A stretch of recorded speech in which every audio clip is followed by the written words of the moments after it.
Declaro abierta la sesión número 9990 del Consejo de Seguridad.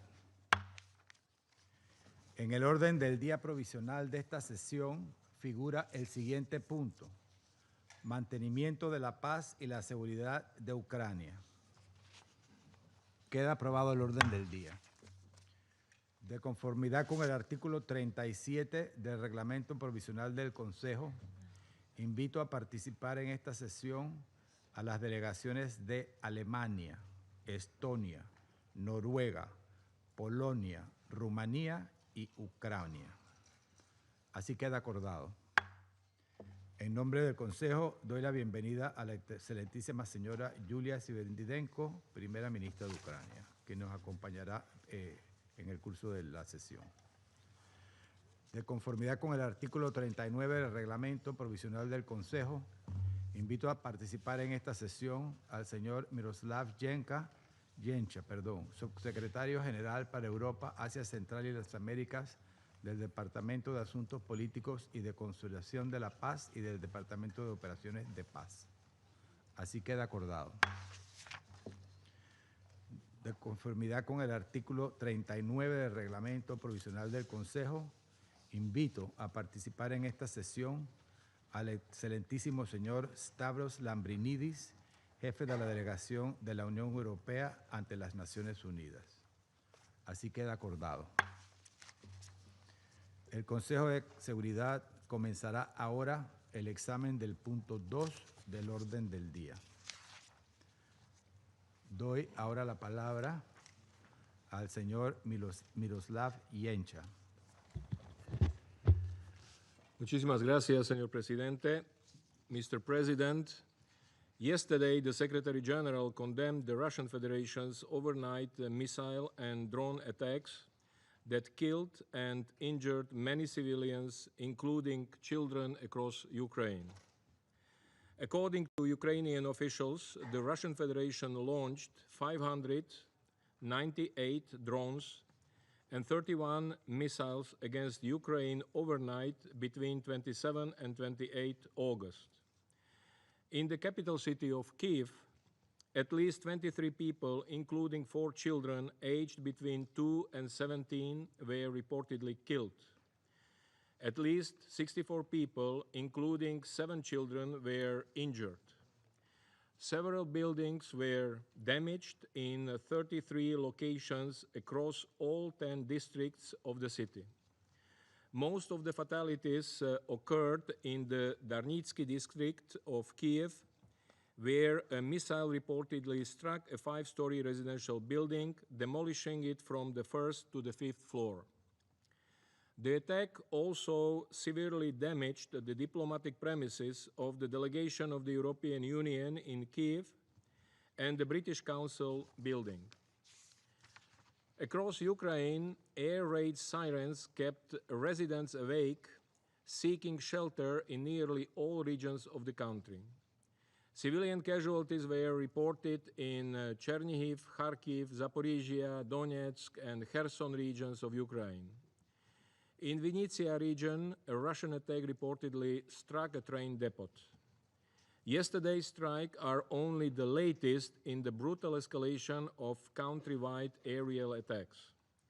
Just a week ago, overnight between 21 and 22 August, Russia reportedly launched 574 drones and 40 missiles on Ukraine. As a result, 1 person was killed in the western city of Lviv. In the southwestern Transcarpathia region, 15 people were wounded. These strikes on regions far from the front lines demonstrate the dangerously expanding geographic scope of this war. In July, the Office of the High Commissioner for Human Rights, OHCHR, recorded rising civilian casualties across 18 regions of Ukraine and in Kyiv city.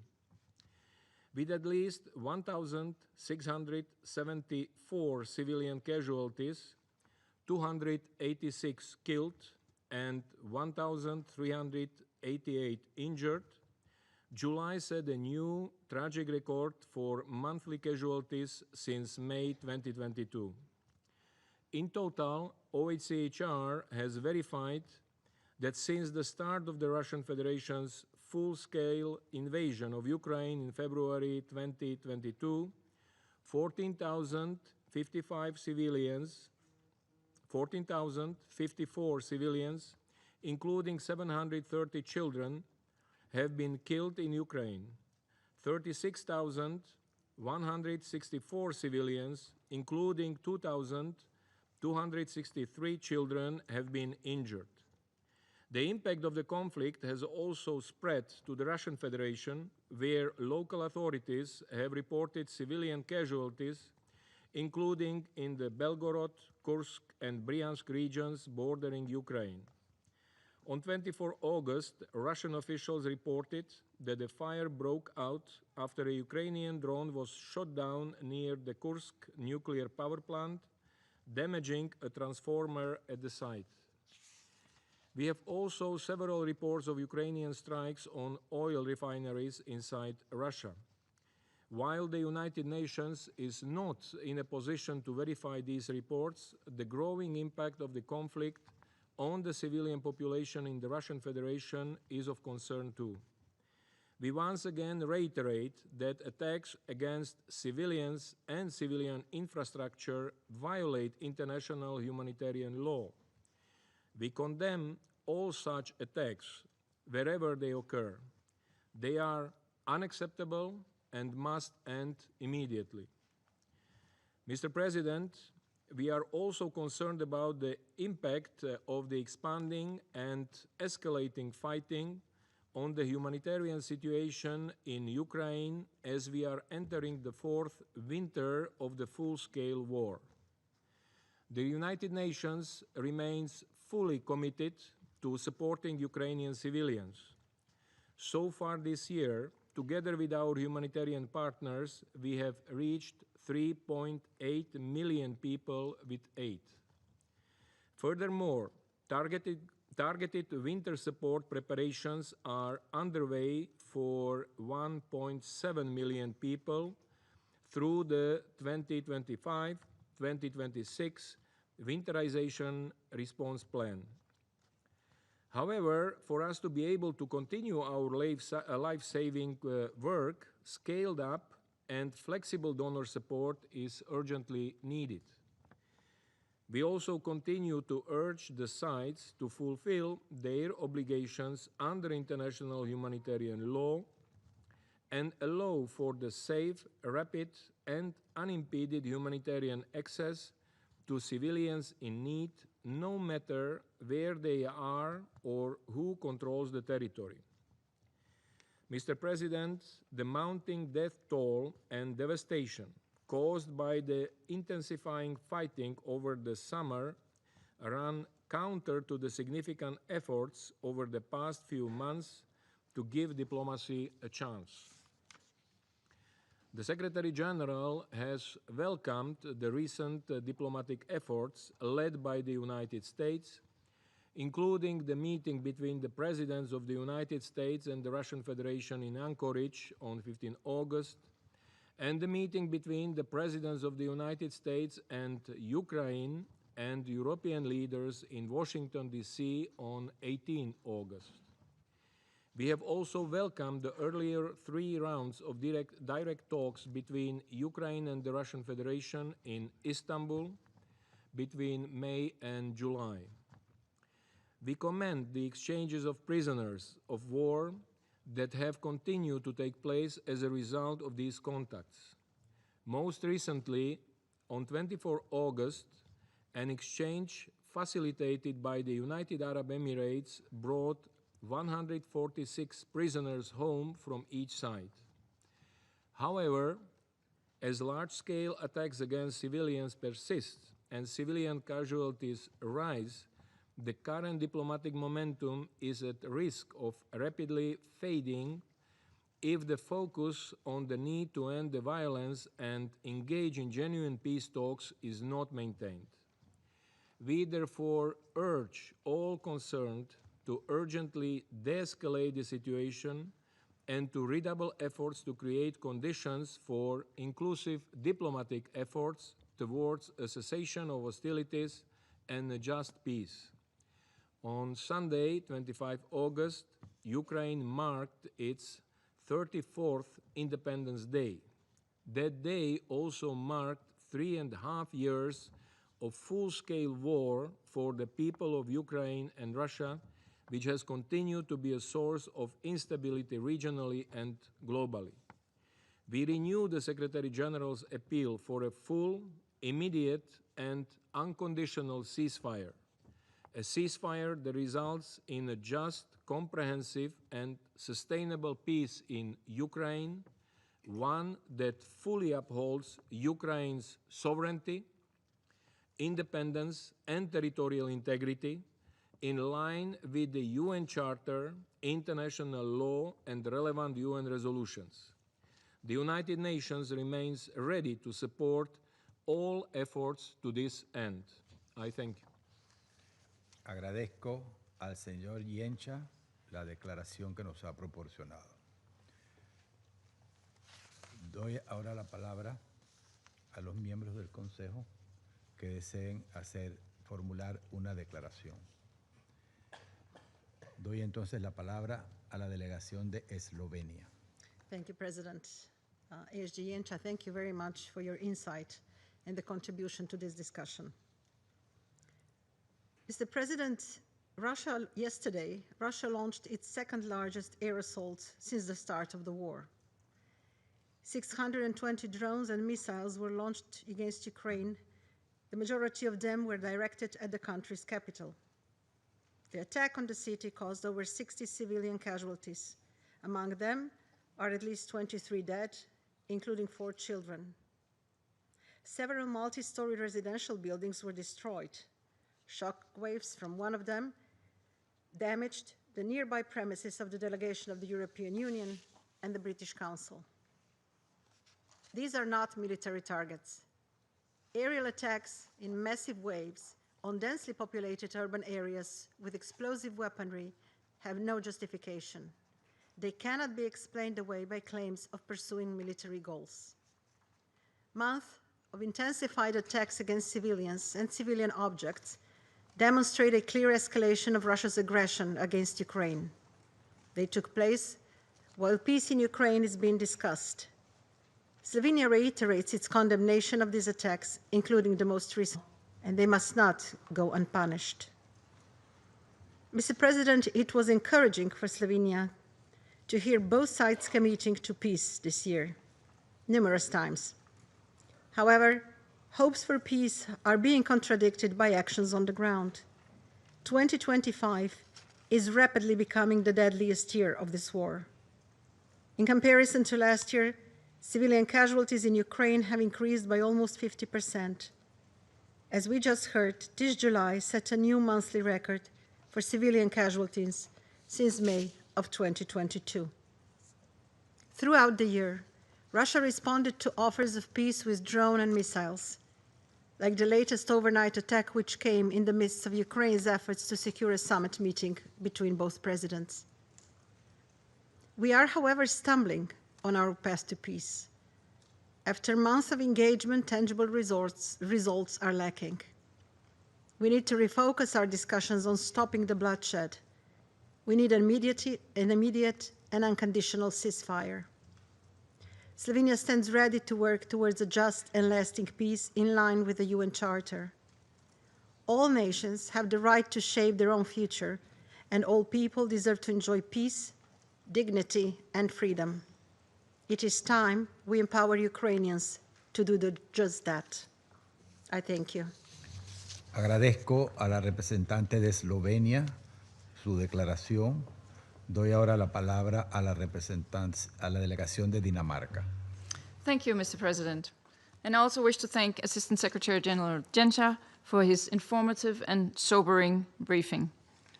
Denmark, along with France, Greece, Slovenia, and the United Kingdom, supported Ukraine in its call for this urgent meeting.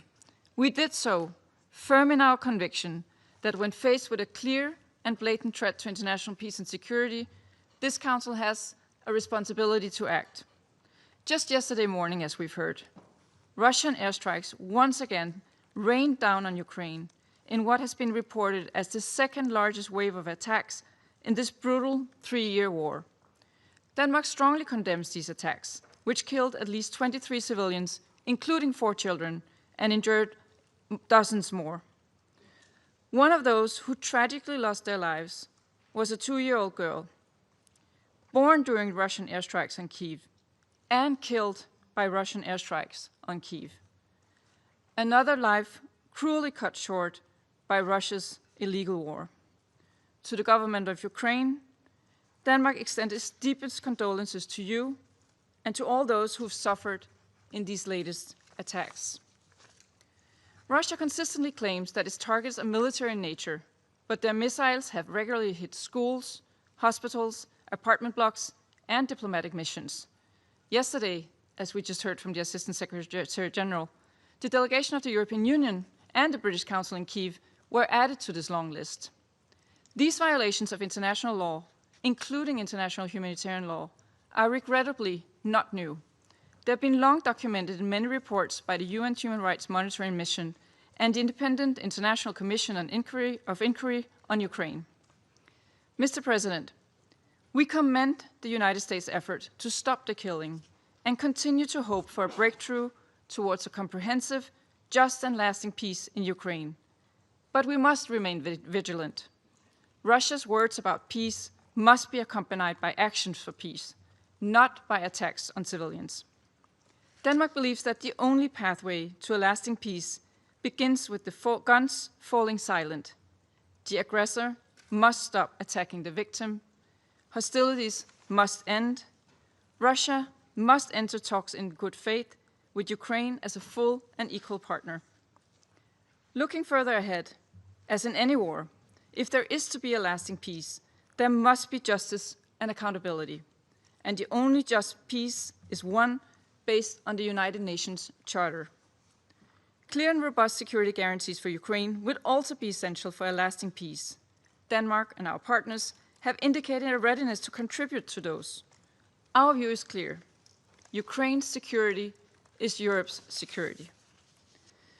Mr. President, to conclude, a few days ago, as we just heard also from the Assistant Secretary General, we celebrated the 34th anniversary of Ukraine's independence. It is a stark reminder of Ukraine's inherent right to freely chart its own path, a Ukraine in which children can grow up in peace and security, not to the sound of air raid sirens. Denmark will continue to stand with Ukraine today as Ukraine enters into its 35th years of independence. United, we are strong. I thank you. Agradezco a la delegación de Dinamarca su declaración. Doy la palabra a la delegación de Francia. Monsieur le Président, je souhaite d'abord remercier le secrétaire général des Nations Unies, Miroslav Jenša, pour son exposé. Si nous réunissons aujourd'hui, c'est pour rappeler la réalité de la guerre que le peuple ukrainien continue d'affronter chaque jour et que M. Jenša vient à nouveau de nous présenter. La France condamne avec la plus grande fermeté les attaques russes ayant frappé l'Ukraine ces derniers jours. Les frappes qui ont atteint l'ouest de l'Ukraine dans la nuit du 20 au 21 août et celles menées la nuit du 27 août sur Kiev ont fait des dizaines de victimes civiles, de nouvelles victimes, y compris des enfants. Les ondes de choc de dernière frappe ont gravement endommagé le bâtiment de la délégation de l'Union européenne en Ukraine et du British Council. Ces attaques sont inacceptables, comme toutes les attaques passées. Si besoin en était, cette barbarie témoigne à nouveau de l'urgence de mettre fin à cette guerre, l'urgence de cesser les tueries et de bâtir une paix juste et durable. La France exprime sa profonde solidarité avec les victimes et leurs familles endeuillées, ainsi qu'avec les services de secours mobilisés et le personnel de la délégation de l'Union européenne du British Council à Kiev. Elle salue la résilience des Ukrainiens qui résistent avec courage depuis 3 ans et demi à l'agression russe et qui font face à ses conséquences terribles avec une dignité qui nous oblige. Monsieur le Président, l'Ukraine a fait part depuis 6 mois désormais de sa disponibilité à mettre en place un cessez-le-feu immédiat et sans condition. Le président Volodymyr Zelensky a exprimé à plusieurs reprises sa disposition à engager des discussions directes avec le président Vladimir Poutine. Le principe d'une rencontre bilatérale a été acté dans le cadre de l'initiative du président Donald Trump en faveur d'une paix juste et durable que la France soutient. Pourtant, 2 semaines plus tard, le président russe n'a toujours pas donné suite et la Russie poursuit ses frappes meurtrières sur le territoire ukrainien. Moscou veut nous faire croire qu'il recherche la paix, mais ces actes démontrent qu'elle n'a aucune intention de cesser le feu, ni de négocier de bonne foi une paix durable en Ukraine. La Russie n'a fait que répondre aux multiples propositions sincères de pourparlers en intensifiant ses frappes sur le territoire ukrainien.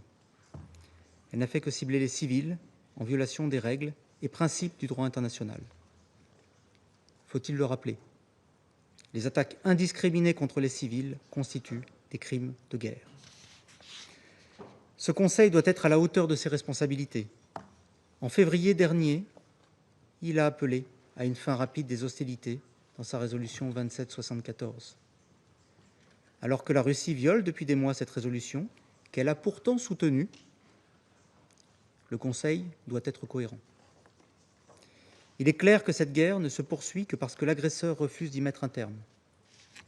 Le Conseil de sécurité doit appeler la Russie à mettre fin au combat et condamner les violations du droit international humanitaire et des droits de l'homme qu'elle y commet.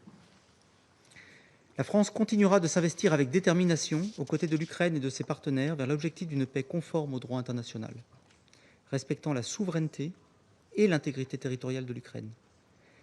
Pour être durable, cette paix doit être assortie de garanties de sécurité robustes pour l'Ukraine.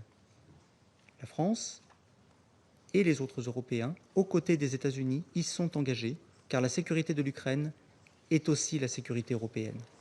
Je vous remercie. Agradezco a la delegación de Francia su declaración. Doy ahora la palabra a la delegación de Grecia. Thank you, Mr. President. At the outset, I would like to congratulate Panama for a successful stewardship of this Council during the month of August. I would like to thank ASG Yencha for his briefing. Mr. President, despite intensified international efforts to achieve a comprehensive, just, and lasting peace in Ukraine, Russia persists in its attacks against major urban centers, civilians, and critical infrastructure. The most recent missile and drone strikes on Ukraine cities, which resulted in the killing and wounding of civilians, including children, and the destruction of numerous buildings, seriously undermine efforts toward peace and demonstrate once again Russia's utter disregard for international law and human life. They discriminate strikes of 27 of August, which severely damaged diplomatic premises in Kiev, including the delegation of the European Union, represent a flagrant violation of the Vienna Conventions.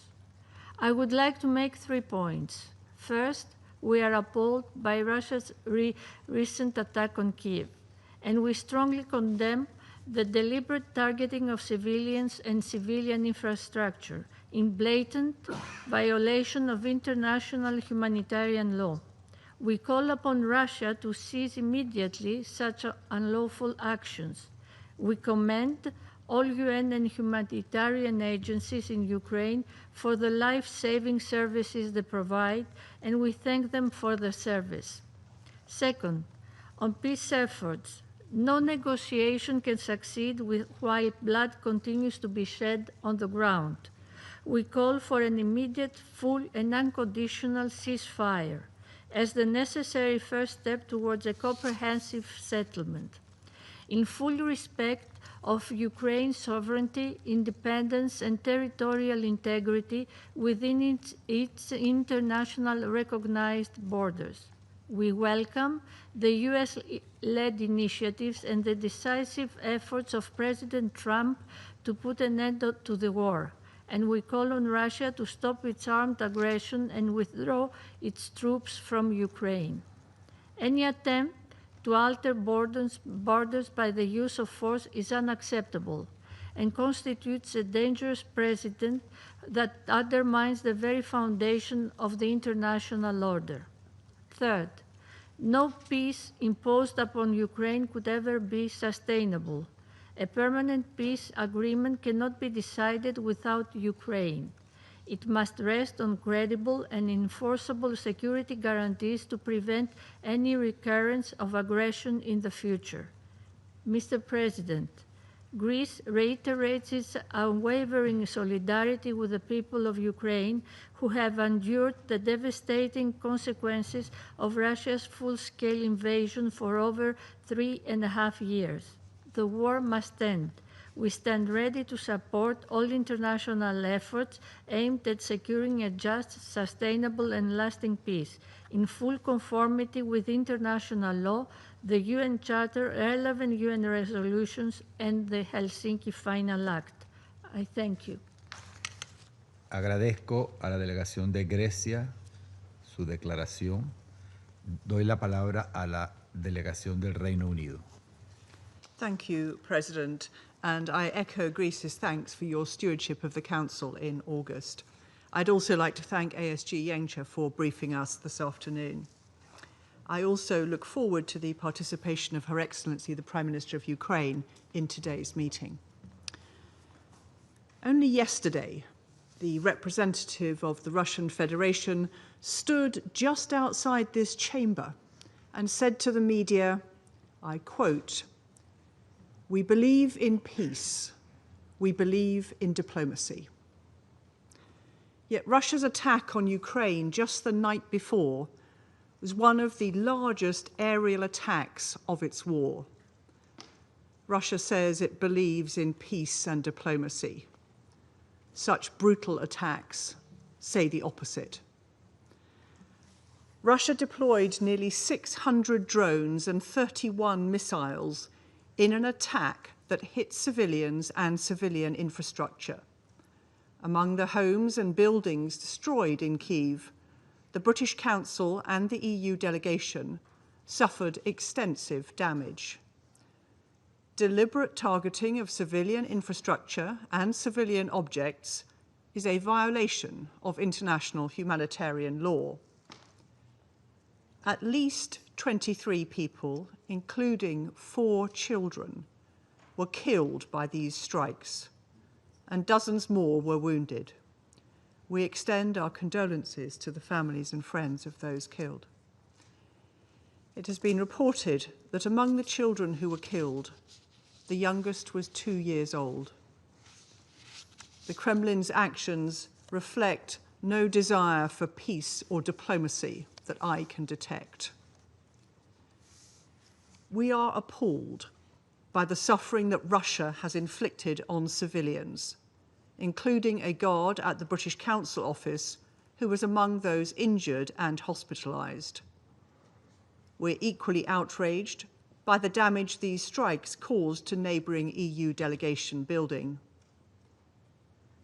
But if Russia thinks it can intimidate us, it is wrong.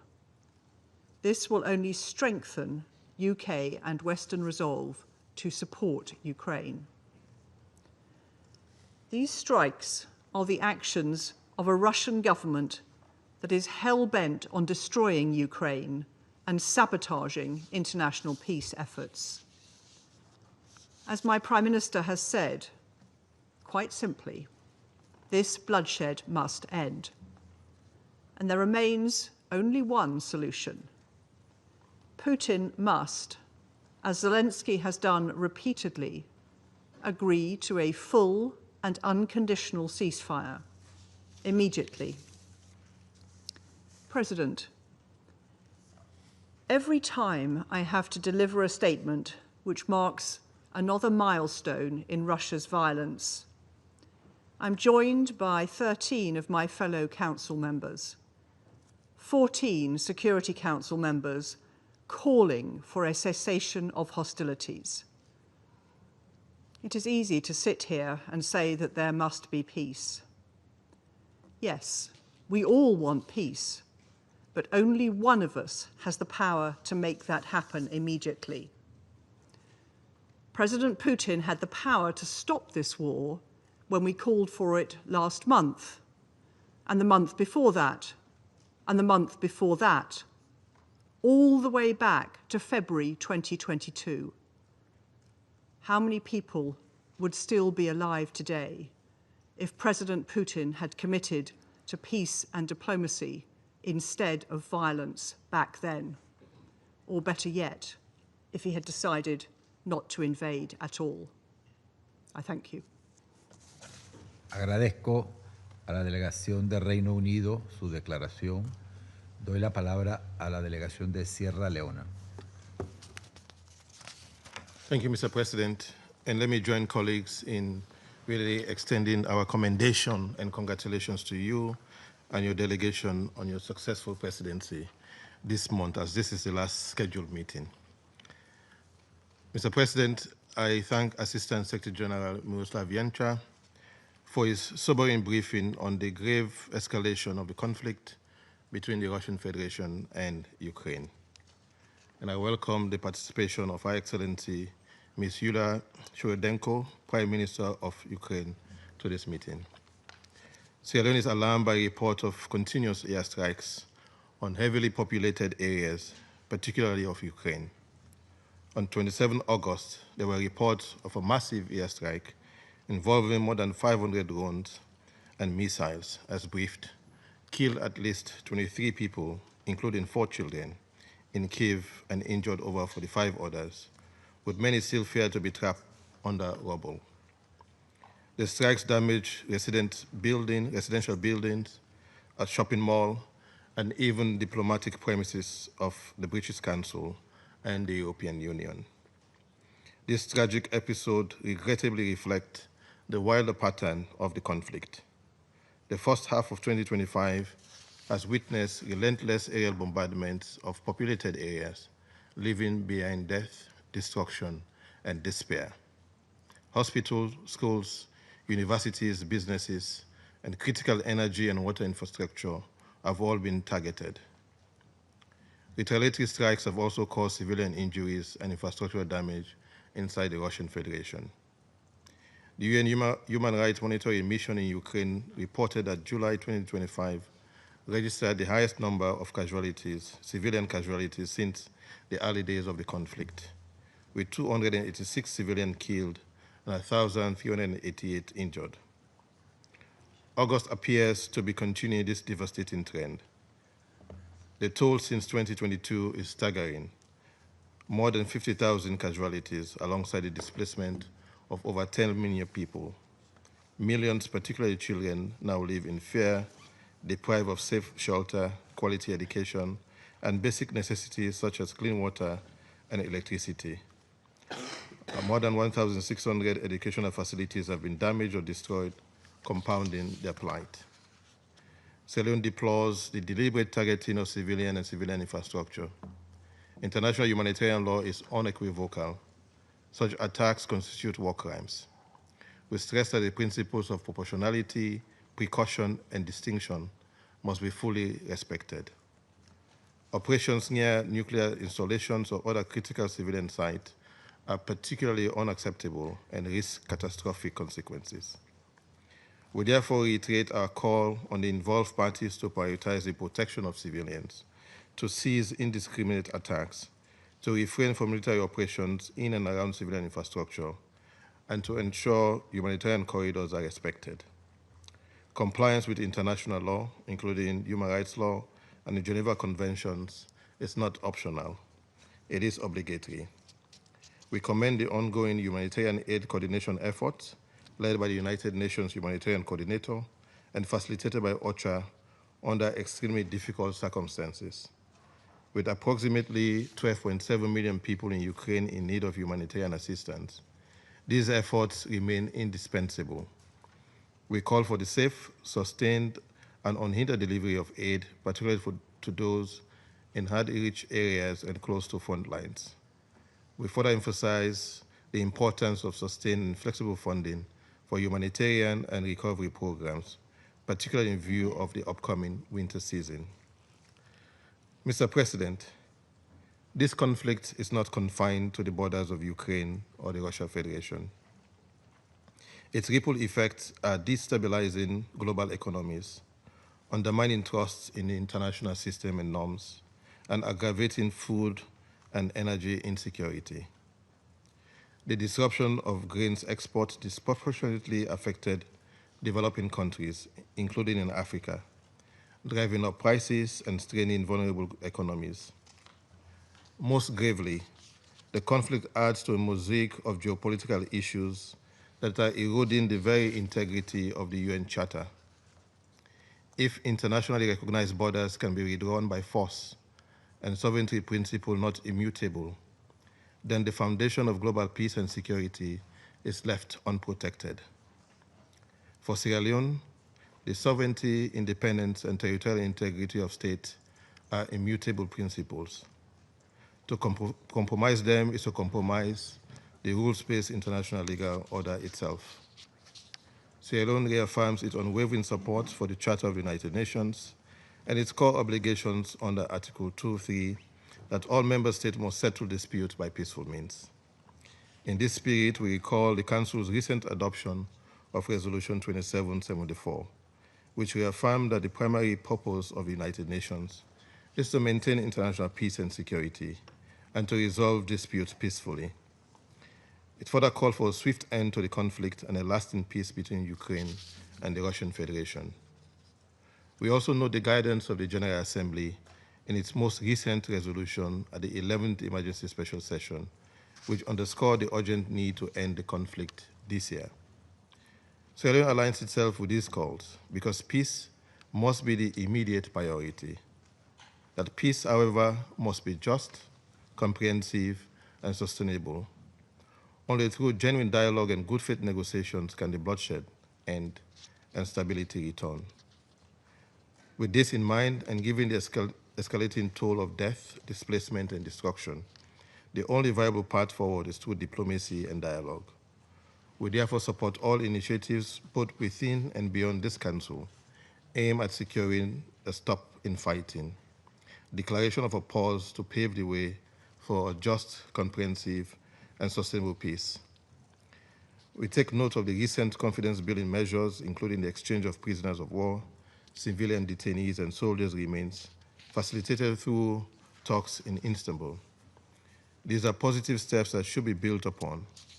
We also welcome recent high-level engagement and urge that they translate into meaningful negotiations for unconditional ceasefire and eventually peace agreement. The international community, and above all this Council, must remain steadfast in its support for such efforts, supporting negotiations that address critical issues, including immutable borders, security guarantees, military capabilities, and regional stability. Resolution 2774 provides a framework, but it is the will and leadership of the member state that will determine whether peace is achieved. The stakes are too high for delay. The people of Ukraine and the Russian Federation, and indeed the wider world, deserve an end to this devastating war. Sierra Leone stands ready to work with all members of this Council and all parties concerned to ensure that leadership, goodwill, and the principles of the Charter prevail. Only then can we restore faith in international law, rebuild shattered lives, and reaffirm the UN's enduring purpose of saving succeeding generations from the scourge of war. I thank you. Agradezco a la delegación de Sierra Leona su declaración. Doy la palabra a la delegación de la República de Corea. Thank you, Mr. President. At the outset, I also thank SGN Cha for the timely briefing and welcome the representative of Ukraine, His Excellency Prime Minister Sviridenko.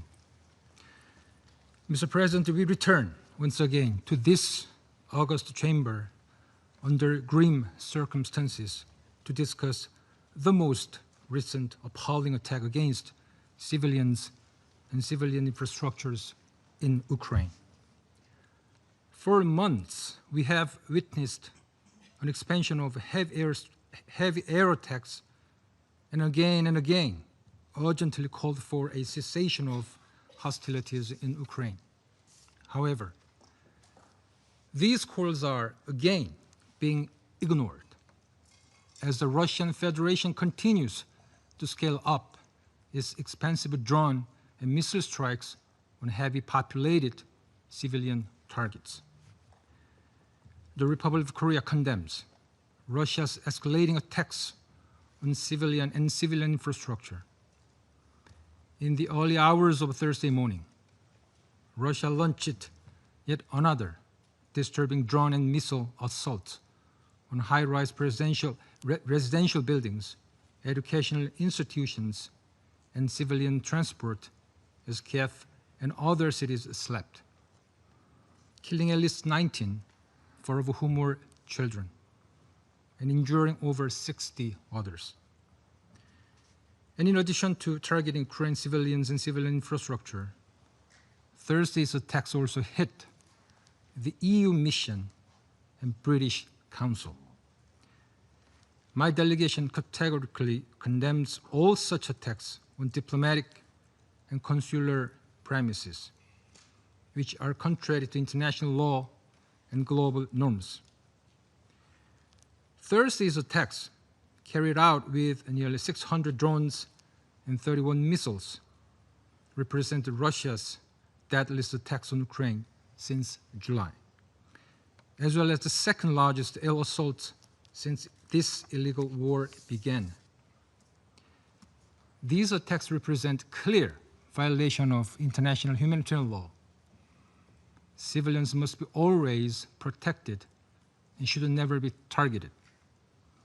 Yet this recurrent and bloody scenario continues to play out weekly, shattering lives, families, and communities.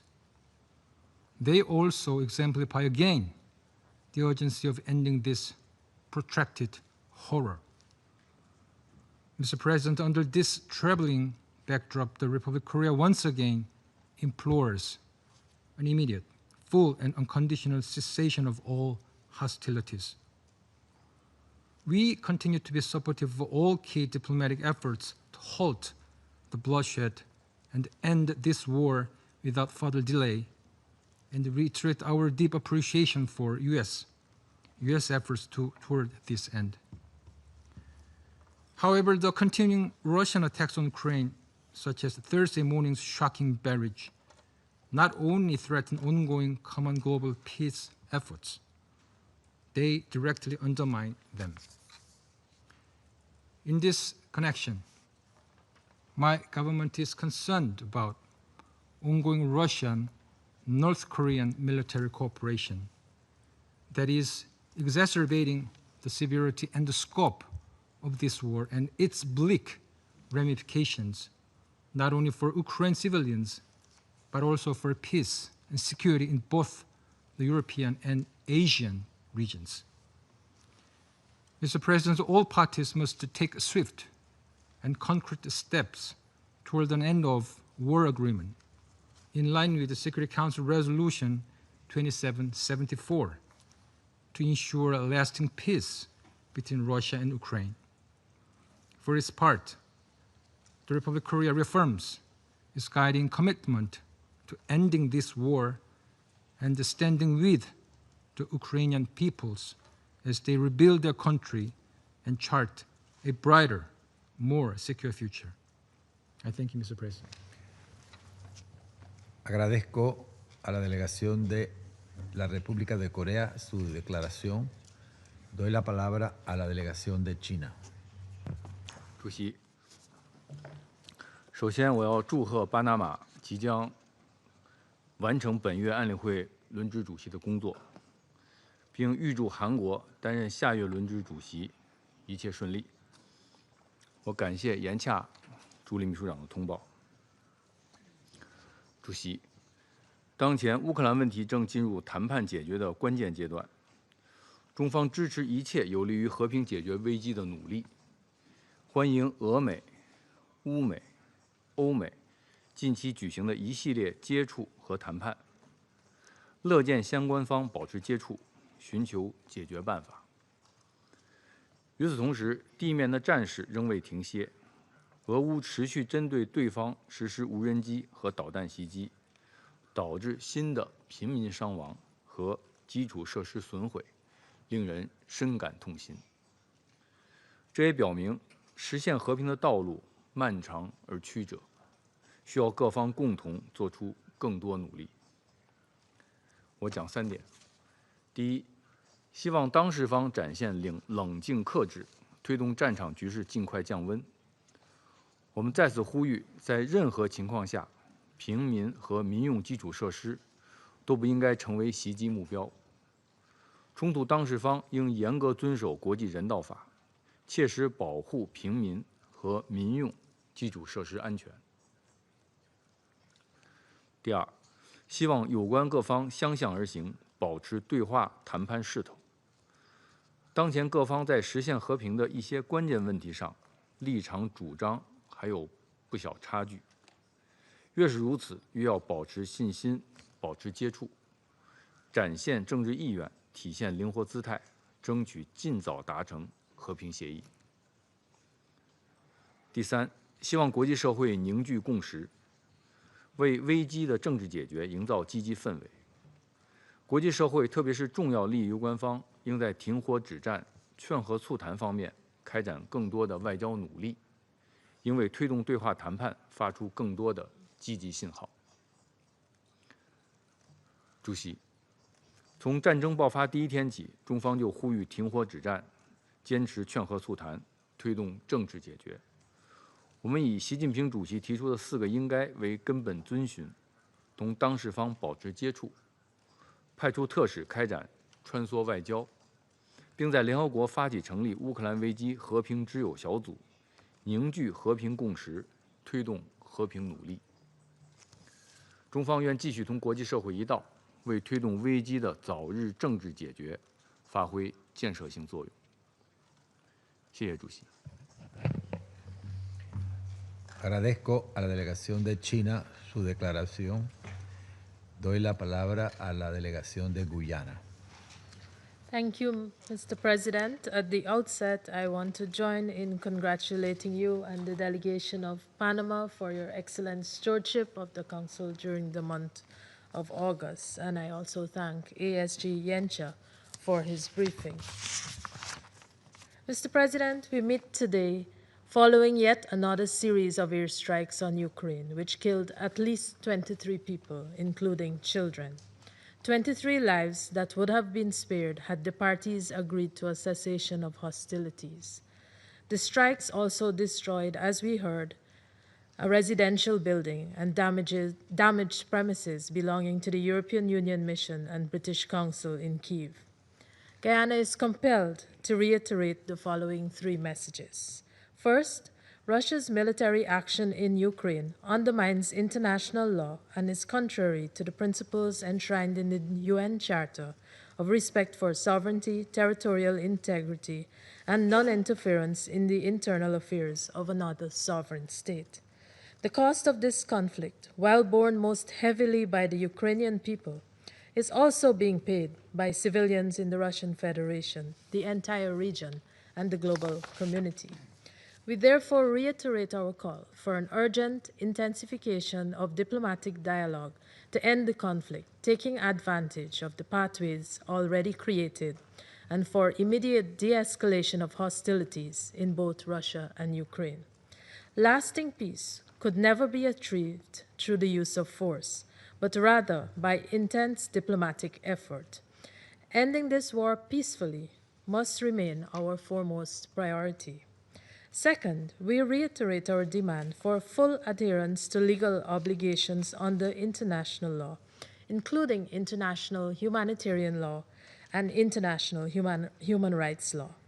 This conflict, from its inception, has been characterized by violation after violation of international law, with numerous attacks against critical and civilian infrastructure, the abduction of children, the denial of humanitarian access, and the killing of humanitarian personnel. There have also been attacks against nuclear facilities.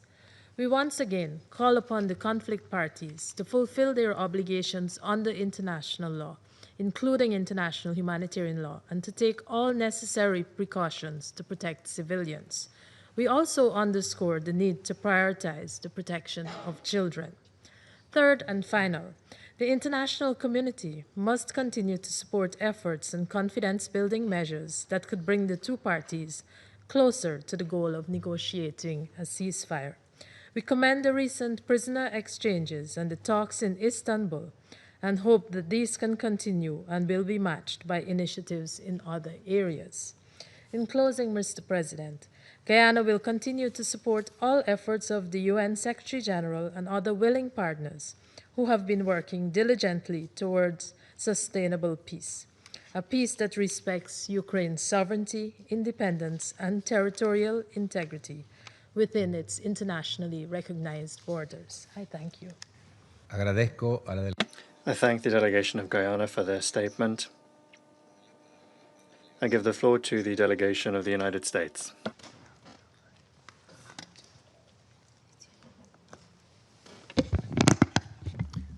Thank you, Mr. President. And thank you, Assistant Secretary Jenka, for your informative briefing. In recent weeks, the United States has undertaken exceptional efforts to bring the Russian-Ukraine war to an end. President Trump met face-to-face with Russian President Putin in Alaska on August 15th, the first summit-level meeting between our countries since Russia launched its invasion more than 3.5 years ago. President Trump then hosted Ukrainian President Zelensky and 7 other European leaders at the White House on August 18th to build on the progress made at the Alaska summit. The latest drone and missile attacks on Ukraine, which resulted in numerous civilian casualties and damage to residential areas, the offices of the EU delegation in Kyiv, and the building which houses the British Council, cast doubts on the seriousness of Russia's desire for peace. These strikes on civilian areas must stop immediately. We extend our deepest condolences to the victims and their families. Russia must decide now to move toward peace. The leaders of Russia and Ukraine must agree to meet bilaterally. President Trump has warned of further economic measures the United States could take if Russia instead chooses to continue this war, measures which could have far-reaching impact on Russia's future economic prosperity. The United States calls on the Russian Federation to avoid these consequences by stopping the violence and engaging constructively to end the war. With that, I thank you, Mr. President. Agradezco a la I thank the delegation of the United States for their statements. I give the floor to the delegation of Algeria. شكرا السيد الرئيس.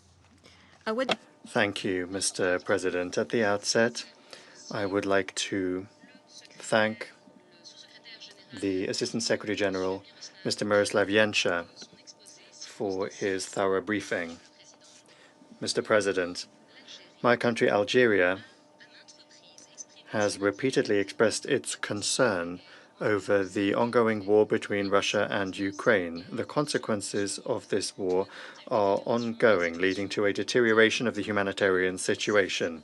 Many innocent civilians have fallen.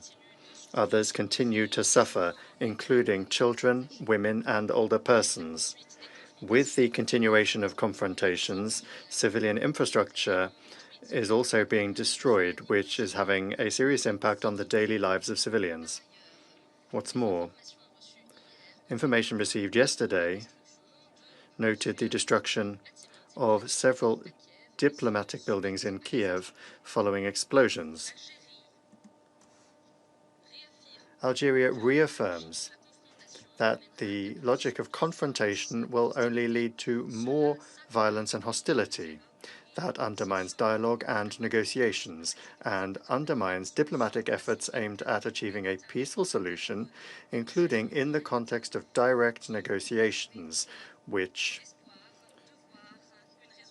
gave us the hope of seeing a just and lasting solution to the war. What's more, the continuation of the conflict has been reflected in many other regions of the world, including in developing countries that have not been spared. We have indeed seen upheaval in markets, particularly when it comes to the cost of foodstuffs and energy. Mr. President, we condemn violations of international law and would like to affirm the following. Firstly, we call upon the two parties, Russian and Ukrainian, to show restraint and to avoid further violence in order to spare civilians and to guarantee their safety and security. It is necessary to respect international law, including international humanitarian law, which calls for the protection of defenseless civilians and civilian infrastructure and diplomatic premises. Secondly, we call for upholding the logic of dialogue, negotiation, and consultation instead of that of escalation and confrontation. We must focus all diplomatic efforts on cooperation in order to achieve a just, comprehensive solution that can put an end to the war once and for all. In this context, Algeria commends the diplomatic efforts that recently led to summit meetings.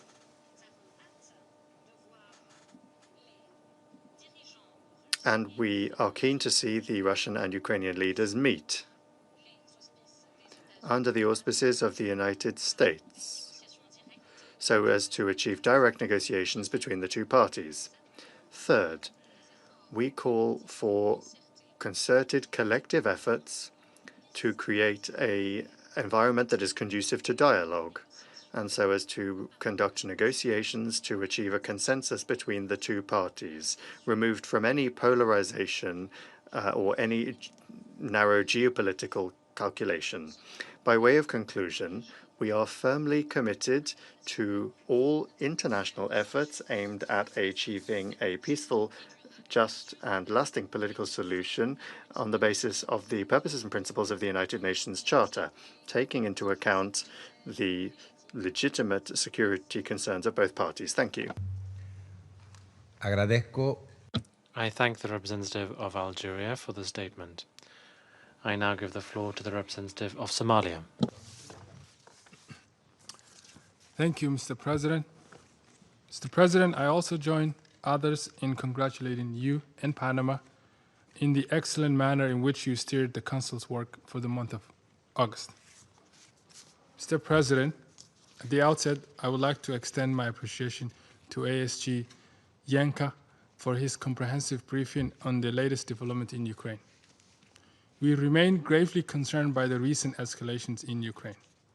The intensification of hostilities, including increased strikes on civilians and civilian infrastructure, serve as a stark reminder of the persistent volatility in the region and the severe toll being exacted on civilians. In this regard, I wish to underscore the following points. First, these developments highlight the urgent and ongoing need for all parties to prioritize protection of civilians and civilian infrastructure. It is imperative that the international legal obligations are respected at all times in order to safeguard lives and preserve stability throughout this crisis. Second, we firmly maintain that there is no military solution to this conflict. Continued hostilities only serve to prolong the suffering of civilian population and undermine the prospect for a durable peace. Lasting solutions are found at the negotiating table, not through the use of force. Third, we welcome the recent diplomatic initiatives by President Trump and the U.S. to end the war in Ukraine, including the high-level meeting between the U.S. President and the Russian President in Alaska, as well as the meeting with the President of Ukraine and European leaders in Washington, D.C. Such efforts represent important steps toward fostering a dialogue, rebuilding trust, and laying the groundwork for just and sustainable peace. Fourth, we reiterate our call for immediate and comprehensive ceasefire. It is incumbent on all parties to exercise maximum restraint to prevent further deterioration of the situation and to create conditions conducive to sustainable negotiations. To conclude, Mr. President, my delegation reaffirms its unwavering support for all efforts aimed at tackling the root causes of this conflict and achieving just and lasting solution consistent with the principles of the United Nations Charter. The people of Ukraine and everyone affected by this war deserve a future defined by peace, security, and dignity. I thank you. Agradezco a la delegación. I thank the representative of Somalia for the statement. I now give the floor to the representative of Pakistan.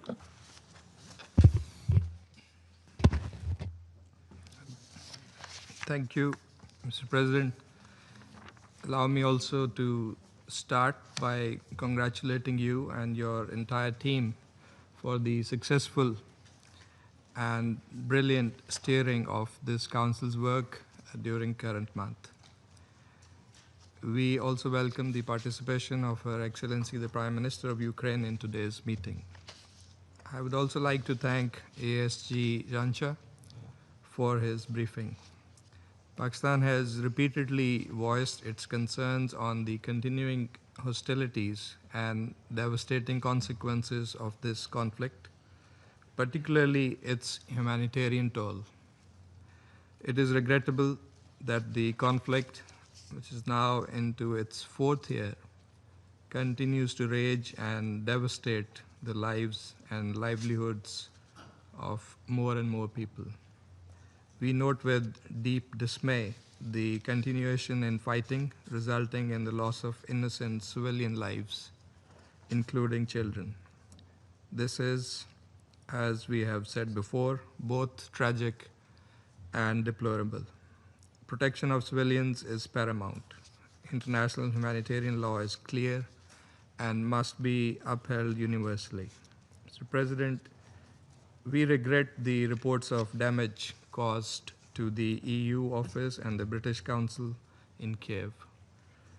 The inviolability and sanctity of diplomatic and consular missions, as laid down in the Vienna Conventions, must be respected by all parties. The principles of IHL, especially distinction, proportionality, and precaution, must be scrupulously followed. Pakistan welcomes the recent diplomatic efforts spearheaded by the US President to bring an end to this conflict. Pakistan, too, from the very outset, has remained an ardent proponent of bringing an end to this conflict through dialogue and a negotiated settlement. We take particular note of the leadership-level contacts between the US and the Russian Federation, as well as summit-level interactions between the US and Ukraine and a group of leaders from the European continent who also have a stake in peace in the region. We remain hopeful that the diplomatic groundwork laid down at the start of the year, including Security Council Resolution 2774, which Pakistan supported, multiple rounds of negotiations between Russia and Ukraine, and the recent high-level interactions would lead to a meaningful outcome, an early end to hostilities, and an enduring peace in the region. These efforts must not stop and should, in fact, be continued earnestly and followed up with more diplomacy, deeper engagement, and structured and sustained talks. We welcome the recent prisoner exchange between the Russian Federation and Ukraine. We, however, note that the ongoing violence, death, and destruction from relentless attacks do not portend well for the ongoing peace efforts. We concur with ASG Jancha when he expressed the concern that diplomatic momentum may fade due to escalation in fighting.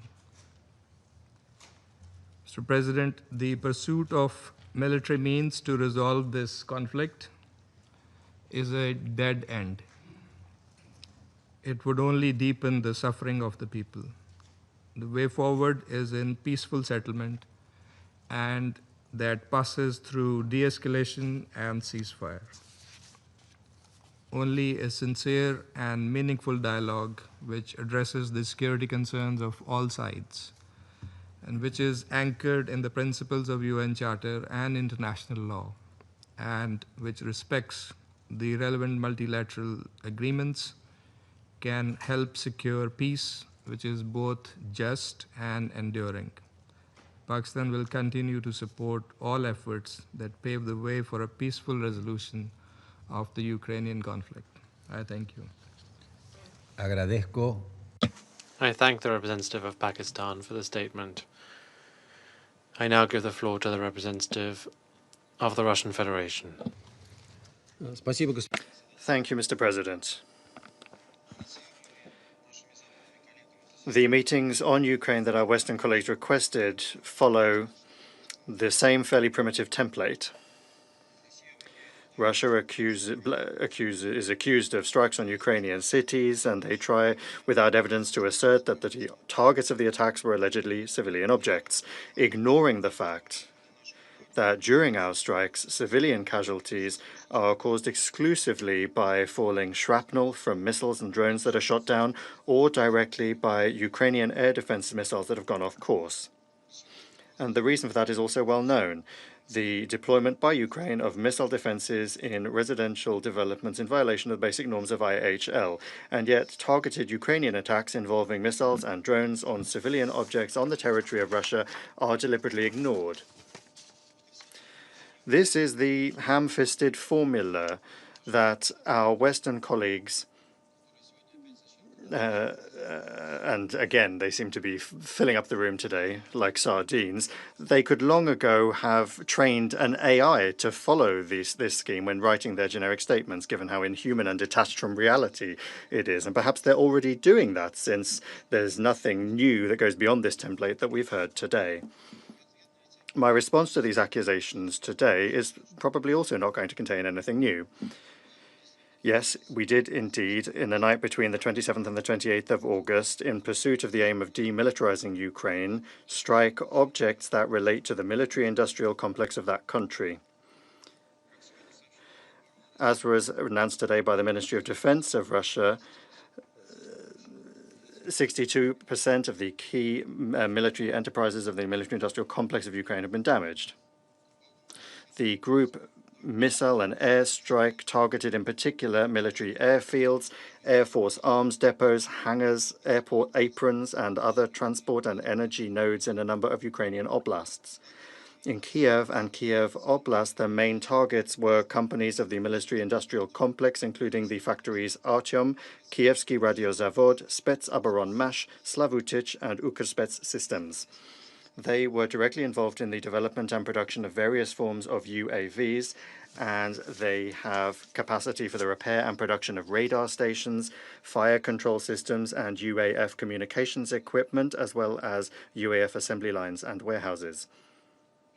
At the same time, the Kiev regime, as in the past, shamelessly and criminally used the tactic of a human shield by putting these enterprises of the defense complex, air defenses and electronic warfare, near residential developments and densely populated areas of cities. And so it's no surprise that once again, Ukrainian air defense missiles hit residential districts. And that was the reason for damage being caused to the buildings of the UK and EU missions, and also the death of civilians in partially destroyed residential buildings. However, these victims were not only not forcing the criminal regime to, at long last, remove air defenses from and military enterprises from residential districts, but are actually being used by them as a tool for political manipulation.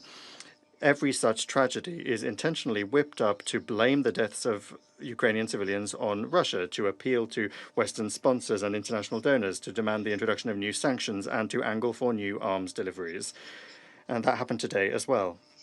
Before our eyes, with the complicity of Western members of the Security Council, the lives of the civilians of Ukraine have been turned into a bargaining chip, and human suffering is becoming a way to achieve mercenary foreign policy goals.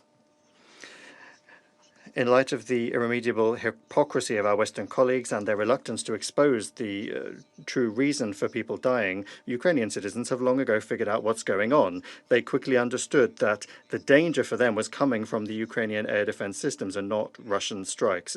You don't believe me? Well, just read Ukrainian social networks. There, people have for a long time been warning one another about the deployment of air defense and military enterprises near their homes and making fun of you, Western colleagues, and your awkward attempts to cover for the criminal Kiev regime. Mr. President, and there's another thing which is transforming today's meeting into a theater of the absurd. While emphasizing the victims and destruction in Ukrainian cities, the Western initiators of today's meeting are, as usual, deliberately ignoring the UAF's premeditated hunting of civilians, including women, children, and older persons on the territory of Russia. Ukrainian Nazis are intentionally using drones, strike drones, against apartment buildings and private residencies, civilian transport, agricultural machinery involved in collecting the harvest, and commercial and social facilities. Each day, Russian regions have tens and hundreds of drones launched against them. In the week from 18 to 24 August alone, the shelling of Ukrainian Nazis caused 140 civilian casualties. 120 people were wounded, including 8 minors, and 19 people died, including 1 child. Our Western colleagues aren't interested in those victims. They are part of their strategy to do harm to Russia at the hands of Ukraine, for the sake of which their anti-Russia project in the past was created by them. Moreover, they intentionally overlook the fact that our combined strike on objects of the military-industrial complex of Ukraine came in response to what has been going on for the last 2 weeks after the Alaska summit, that is to say, attacks on oil refineries in Russia. It's clear that these strikes have no strategic military significance because they don't impact the situation on the contact line. Their true aim is an attempt to damage civilian energy infrastructure and to interrupt fuel supplies. Moreover, behind these actions is the calculation of provoking retaliatory measures from Russia to then misrepresent them as disproportionate and then accuse Moscow of sabotaging any attempts at peace talks. In this context, the strikes on the Druzhba oil pipeline are telling. It is one of the key routes for the delivery of oil to Europe. The most recent act of sabotage on the 22nd of August was so serious that it knocked out the pipeline for several days. In this case, this is a provocation designed to harm the economic interests of EU countries and infrastructure that ensures the energy stability of the region. Under pressure from Hungary and Slovakia, even the European Commission was forced to react to this. In other words, they are today playing up the consequences of Russia's retaliatory actions and intentionally not mentioning the fact of what provoked these strikes. It's a clumsy and hypocritical tactic that shows the selective blindness and double standards of our Western colleagues. Mr. President, these same glaring double standards are clearly on display when the Western accomplices of the Kiev regime continue to ignore what, even by the standards of the Maidan, are skyrocketing human rights violations by the Zelensky regime. We're talking about the mass trampling of fundamental human rights and freedoms, including those of the Russian-speaking population, the hateful harassment of dissenters, attempts to outlaw the canonical Orthodox Church. Even by the most modest calculations, around 7,000 Ukrainians, without reason, exclusively on political grounds, have been deprived of their freedom.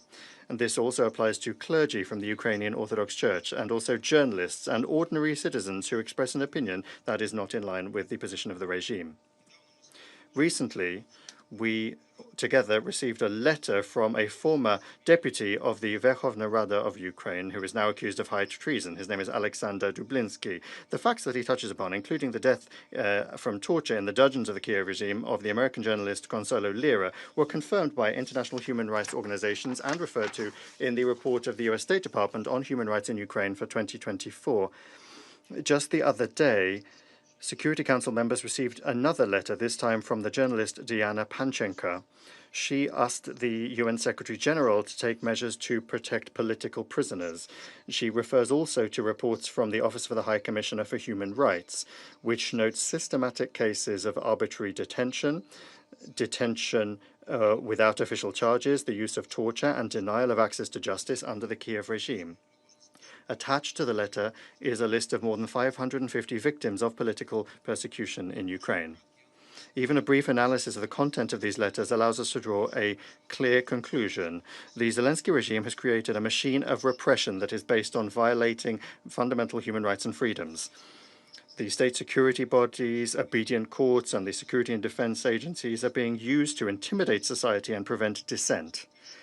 How much longer will Security Council members ignore these cries for help and make out as though nothing of the sort is happening in Ukraine? And how much longer will the Western sponsors of the Kiev regime ignore the glaring evidence of rampant corruption among the elite of the Zelensky regime?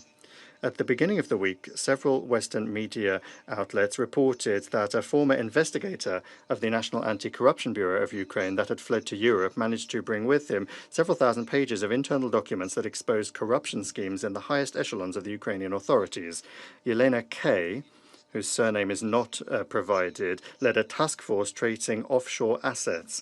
The selectively published purchase and sale agreements and information from bank transfers indicates that Zelensky and those close to him used an extensive network of shell companies to launder illegal income and subsequently to purchase elite real estate abroad. And we're talking about an amount of more than $1.2 billion. And hundreds of properties, including in Spain, the UK, France, and Italy. I'm confident that this is just the tip of the iceberg, but that too is something that in the West they try to turn a blind eye to. Do you really not understand that by keeping afloat such rotten, corrupt, and misanthropic regimes, you are undermining what is left of your reputation in the world?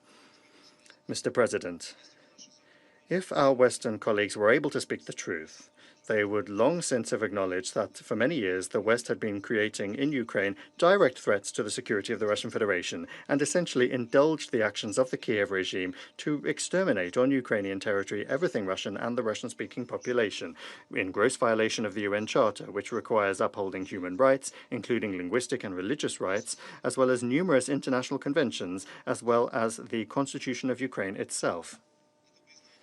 This admission would be an excellent starting point for a long-term and sustainable settlement of the Ukrainian crisis.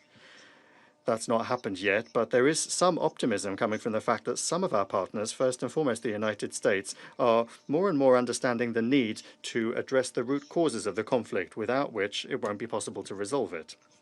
More and more understanding the need to address the root causes of the conflict, without which it won't be possible to resolve it. These sorts of trends that in particular emerged during the recent Russo-American summit in Alaska are keeping the Zelensky regime up at night, as well as its European sponsors. And so that is why they're doing everything they can to try to outmaneuver the positive understandings achieved in Alaska, or at least to distort them. This is most evident now when it comes to the issues of security. In that regard, I would like to declare to be unacceptable any new attempts to resolve collective security issues in circumvention of Russia without taking into account our interests and concerns. These attempts were what provoked the crisis situation in the Euro-Atlantic area, and a solution to that is not yet in sight. We have repeatedly explained our position of principle on this, a cornerstone of which is mutual respect and equality. We oppose any impingement on the sovereignty and independence of other states, and we will not allow such attempts when it comes to Russia. Our legitimate interests in the security sphere will be upheld hard and fast. In the form of security guarantees, the collective West is promoting one-sided, essentially neo-colonial initiatives to deter Russia. This relates to the clearly unfeasible European plans for the further militarization of Ukraine, the building up of the military presence of NATO countries in the Black Sea region, including airspace patrols. And they are also shamelessly proposing to limit the number of guarantor countries to the key states of NATO. Colleagues, the provision of security guarantees is not a condition, but rather the result of a peace settlement after the root causes of the conflict in Ukraine have been removed. The security guarantees in the form that they are being voiced by our former European partners would only facilitate a further degradation of strategic stability at the regional and global levels. In this regard, it would be appropriate to recall the initiative of the Ukrainian side itself, which was proposed by Ukraine in April 2022 in Istanbul. The Ukrainian negotiating team at the time outlined the main principles of an agreement on concluding the hostilities and ensuring a sustainable settlement. That included Ukraine's abandonment of entry into NATO or any other. Нейтрального и безъядерного статуса. В этом контексте украинская сторона предложила. The Ukrainian side proposed, and our delegation agreed to develop security guarantees, the parties to which would be all of the permanent members of the UN Security Council, as well as specific states that may have an interest in joining this group of security guarantors. It is evident that Kiev's proposal presupposed that those guarantees would be equal and the security of all interested parties, including Ukraine's neighbours, would be ensured on an equal, indivisible basis. We supported that option. The document was initialed and we were prepared to sign an official treaty. We understand it now as well and we are prepared to consider it. Unlike the various other schemes being discussed that essentially boil down to the territory that is still under Ukrainian control being buttressed by NATO countries, even going as far as the introduction of military contingents there. For Russia, that is absolutely unacceptable because it could lead to an uncontrolled escalation of the conflict with unpredictable consequences. Those that advance such ideas are not interested in resolving the crisis, rather they want to perpetuate it, possibly through a temporary freeze. That is not at all what we were talking about in Alaska. We also note many attempts to distort the idea of holding a Russo-Ukrainian summit and assertions that Russia is allegedly not prepared to do so. Quite the opposite. We have repeatedly said that we can consider this scenario, but provided that there is thorough prior preparation for such a meeting and the substantive content of it. Otherwise, it would simply not have any meaning.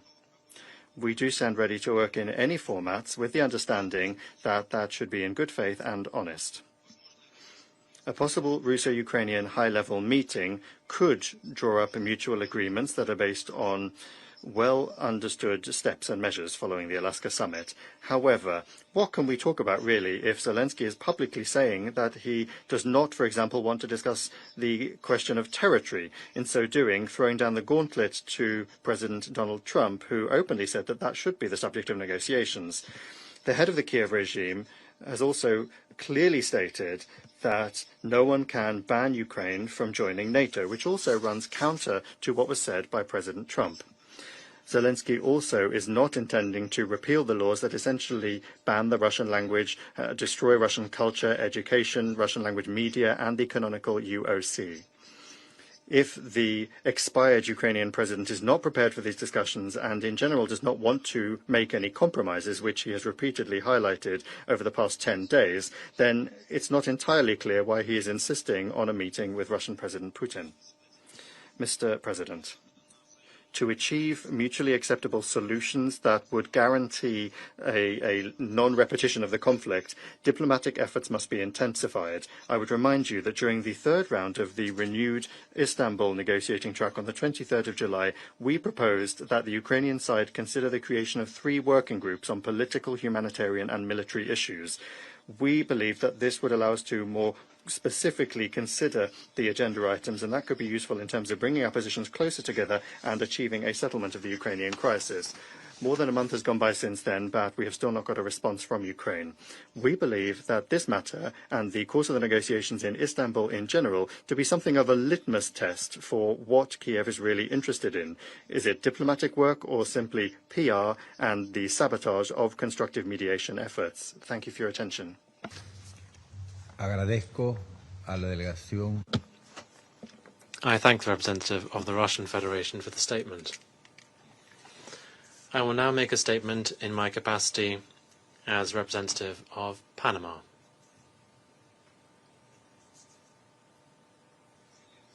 Your Excellencies, distinguished colleagues,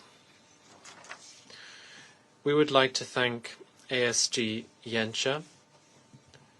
for participating in this meeting and also for his detailed briefing on the security situation in Ukraine. We note the participation of Her Excellency Yulia Syrydenko, the Prime Minister of Ukraine, and we also welcome the participation of the representatives of Poland, Estonia, Norway, Germany, Romania, and the European Union. Thank you all for being with us this afternoon. Your Excellencies, Panama echoes the statement issued yesterday by Secretary General Guterres.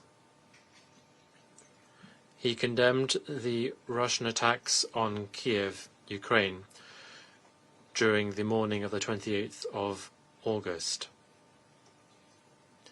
We also condemn them, and we echo his call for an immediate end to the bombing.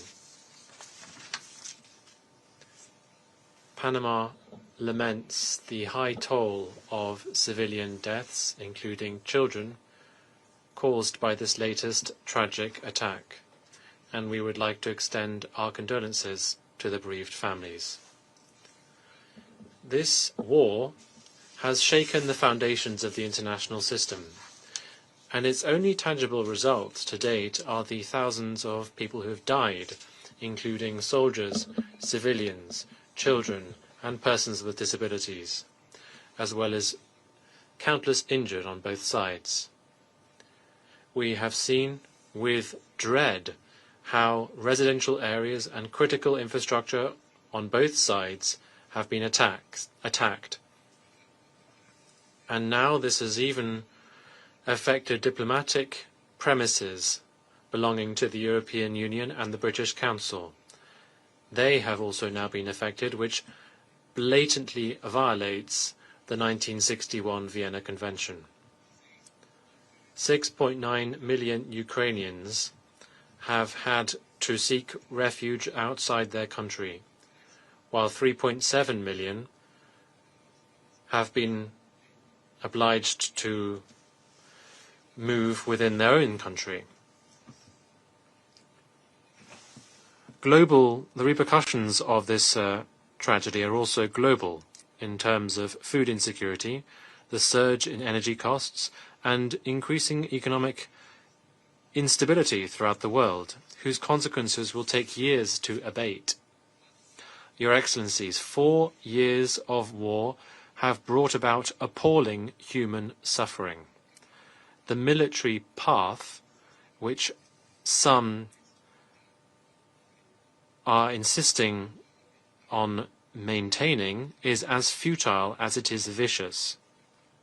Dialogue is the only way to find common ground to pave the way for a peaceful, lasting solution to this crisis. Panama welcomes the recent diplomatic efforts within the meetings arranged in Anchorage and Washington, which aim to build bridges ultimately to end this protracted situation, this tragic situation in Ukraine. In this council, many delegations have repeatedly called for a cessation of hostilities and for a fair, lasting peace agreement, which must respect Ukraine's political independence and sovereignty. This historic moment requires leadership, and this means bold decisions, consistent with the principles of the United Nations Charter. The consequences of inaction are simple: more death, more bloodshed, and more suffering. That is why Panama, once again, reiterates its support for all diplomatic efforts to be undertaken to curb the violence and to build peace. Thank you. I resume my function now as President of the Council. I give the floor to Her Excellency Ms. Yulia Syrienko, Prime Minister of Ukraine. Thank you. Mr. President, I'm honored to address today the UN Security Council, and I'm grateful to the Presidency of Panama for convening this emergency meeting at Ukrainians' request. We ask for this meeting as the Council should not be sidelined in addressing Russia's terror attack yesterday. The Charter entrusts the Council with a primary responsibility to maintain international peace and security. For the people of Kyiv, Kharkiv, Zaporizhia, Sumy, my native Chernihiv, and many other regions across Ukraine, there have been neither peace nor security. Just yesterday night, Russia employed 629 airborne weapons. There were Shahed strike drones and other UAVs. They were cruise, air ballistic missiles. Russia again targeted residential buildings and claimed innocent lives. As of now, 25 people were killed, including 4 children. I just wanted to show some of the photos of people that have been killed yesterday, 25 of them. 63 others were injured, among them 11 children. The youngest victim was a girl, not yet 3 years old, born under Russian shelling in October 2022. She was killed by Russian shelling in August 2025. Among other civilian facilities, the strike also severely damaged the premises of the EU delegation to Ukraine. An attack on a diplomatic mission is utterly unacceptable and demands strong condemnation and an appropriate response from the international community.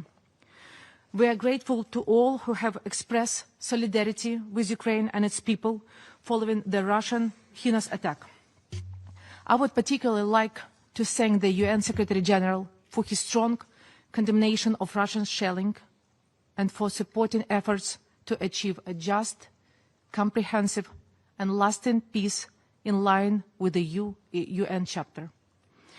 President Zelensky spoke with the Secretary General yesterday to discuss the necessary steps to stop the killings. At the same time, alongside words of support, we value concrete action that both strengthen our defense capabilities and save human lives. Ukraine urgently requires additional air defense systems to protect our people, to protect our territory, as well as long-range strike capabilities to neutralize Russian military facility from which attacks are launched. Distinguished members, let me be clear. These killings are deliberate acts of terror. It's an informed decision taken by Moscow to continue its systematic campaign to terrorize civilians and extinguish any semblance of normal life. Yesterday, Russia again responded brutally to our attempts to engage them in a civilized dialogue, in the language of international law, peace, and respect for human life. Russia continues to choose killing over ending the war. We should take this into account in our efforts aimed at peaceful resolution and establishment of reliable security guarantees. These guarantees shall protect both Ukrainian sovereignty and the lives of Ukrainian people, especially children. Our people must feel safe already today. That's why ceasefire remains an essential prerequisite for successful future negotiation. How can genuine talk can be conducted while Russia's contribution remains the bodies of Ukrainian children retrieved from the rubble? Just look at this photo and you would understand everything. Russia is recognized perpetrator of crimes against Ukrainian children. For the third consecutive year, Russia has been placed on the shame list in the Secretary General reports on children and armed conflict. Yesterday, Russia airstruck on Kiev killed 4 children. Since the beginning of Russian full-scale invasion, at least 20 children have been sexually abused by Russian forces. Another 2,139 have been wounded, and 2,193 remain missing. Tens of thousands more have been stolen. 1.6 million trapped under Russian control and the occupied territories of Ukraine. 10-month-old Margarita Prokopenko was among them. In 2022, Russian official took her from Kherson Children's House. In Moscow, her documents were forged. She was given a new Russian birth certificate with a new name. They faked her birthplace too, and she was later adopted by Sergei Mironov, a politician close to Putin. Now she's Marina Mironova from Podolsk, Moscow region. A Ukrainian baby stolen, her name wiped away, her identity destroyed.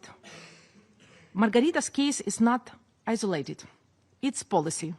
Ukrainian children are stripped from family, from language, from memory, from history. Mr. President, Russia kills children from a distance with missiles and with drones. And those who fall under its control, it steals. Russia erases their Ukrainian identity. Children are forced to forget who they are. Some are drafted into Russia's army. They kill and die fighting against their own people. Their council cannot stay silent. Child abduction must end, and every Ukrainian child must be returned home now, before more lives are shattered. Russia's unlawful war must be stopped. All killings and attacks must stop. Violation of the UN Charter must stop. And we all know they will stop as soon as Russia is stopped.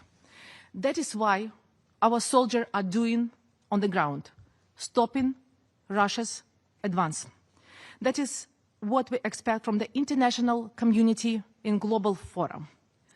Peace requires both strengthening security assistance to Ukraine and intensifying pressure on Russia until it demonstrates a genuine readiness for negotiation in a good faith.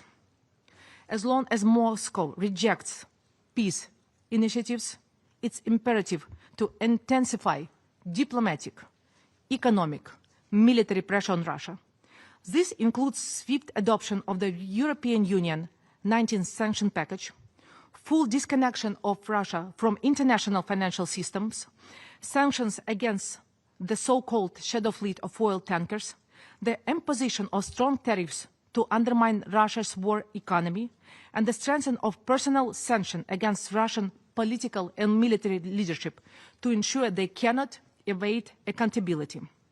Russia must be deprived of the means to finance its war and its crimes.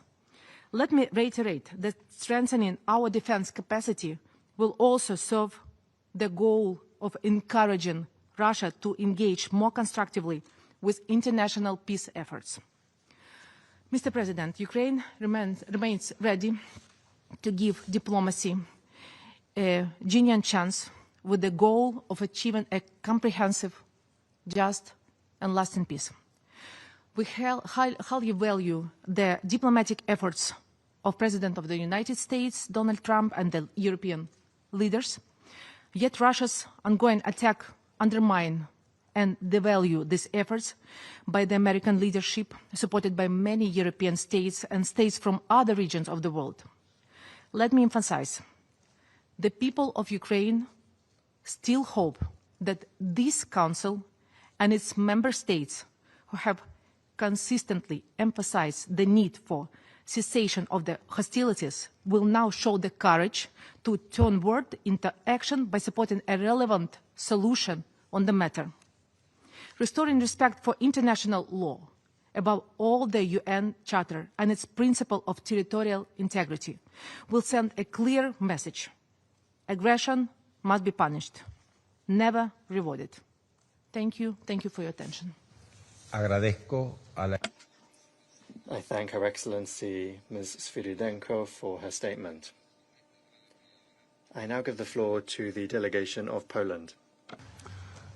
Muchas gracias, señor presidente. Thank you, Mr. President. Thank you very much. I would like to begin by thanking Panama for convening today's meeting and Assistant Secretary General Miroslav Jenca for his briefing. I also appreciate the presence of Prime Minister Sviridенko today here with us. Poland supports the statement to be delivered by the EU. We have all heard just moments ago, the accounts of the most tragic consequences of another Russian attack on the night of August 27th. Poland once again extends its deepest condolences to all those affected. Such systemic attacks on civilian targets are war crimes, and they demand accountability. We will continue to support all international and national efforts to bring those responsible to justice. Among the casualties of these indiscriminate assaults were diplomatic premises, including the offices of the European Union delegation and the British Council. These are not military targets. And let me take a moment to remind this chamber that on April 14th last year, the Russian permanent representative spoke from this very floor about the sanctity of diplomatic missions and about the protections enshrined in international law. He claimed that the Council knows very well that an attack on a diplomatic mission is considered a casus belli under international law. And if a Western mission had been hit, those countries would immediately retaliate and argue in this chamber that they were right to do so. So I ask, how do those words stand now? We do not retaliate. Instead, the Ukrainian, European, US leaders, with support of all peace-loving countries in the world, continue to engage in or support talks to achieve a ceasefire and stop the killing of civilians in Ukraine. Russia, on the other hand, is demonstrating its stance on peace by sending over 620 drones and missiles, escalating its brutal assaults on Ukrainian cities and innocent people. Actions, Mr. President, speak louder than words. Russia, regrettably, pretends to negotiate, while at the same time undermining diplomatic efforts and attempting to seize more Ukrainian land. Now, if Russia hopes to break the spirit of resistance and solidarity, it is gravely mistaken. Recent strikes only strengthen our determination and resolve to support Ukraine. Poland calls on allies to impose additional restrictive measures that will further weaken Moscow's capacity to wage war. We all know the truth. Russia is facing growing economic and social pressure. And because of this, it wants to force its maximalist goals on Ukraine. And it wants to do it fast. But let me be clear, Russia's blatant disregard for peace cannot and will not go unanswered. Russia will be held accountable. We will apply sustained pressure, and we will stand firmly by Ukraine's side. Mr. President, I took note that the Russian representative fled the room filled with the representatives of international community that he believes were sardines.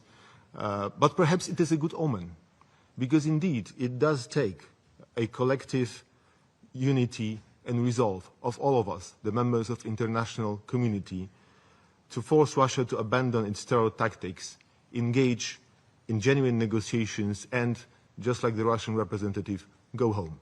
I thank you, Mr. President. I thank the delegation of Poland for their statement. I now give the floor to the delegation of Estonia. Thank you, President. Your Excellency, Prime Minister, I speak on behalf of the Baltic states, Latvia, Lithuania, and my own country, Estonia. We align ourselves with the statement of the European Union. We thank AC1N for his briefing and the Presidency for convening us at this critical moment. Despite international efforts, it is evident that Russia has no intention of agreeing to a ceasefire. Putin does not seek even a temporary ceasefire, let alone a lasting peace. Every time he has made promises of hope to the international community, to the Security Council, or to mediators such as the United States, Ukrainians have instead been met with yet another wave of brutal and devastating attacks. The most recent attacks in Kiev on August 28 are a clear example of that. It was the second largest aerial attack since the start of the full-scale invasion, involving over 600 drones and missiles, coming just weeks after the Alaska summit between President Trump and Putin, where the Kremlin leader was trying to deceive us into believing he sought peace.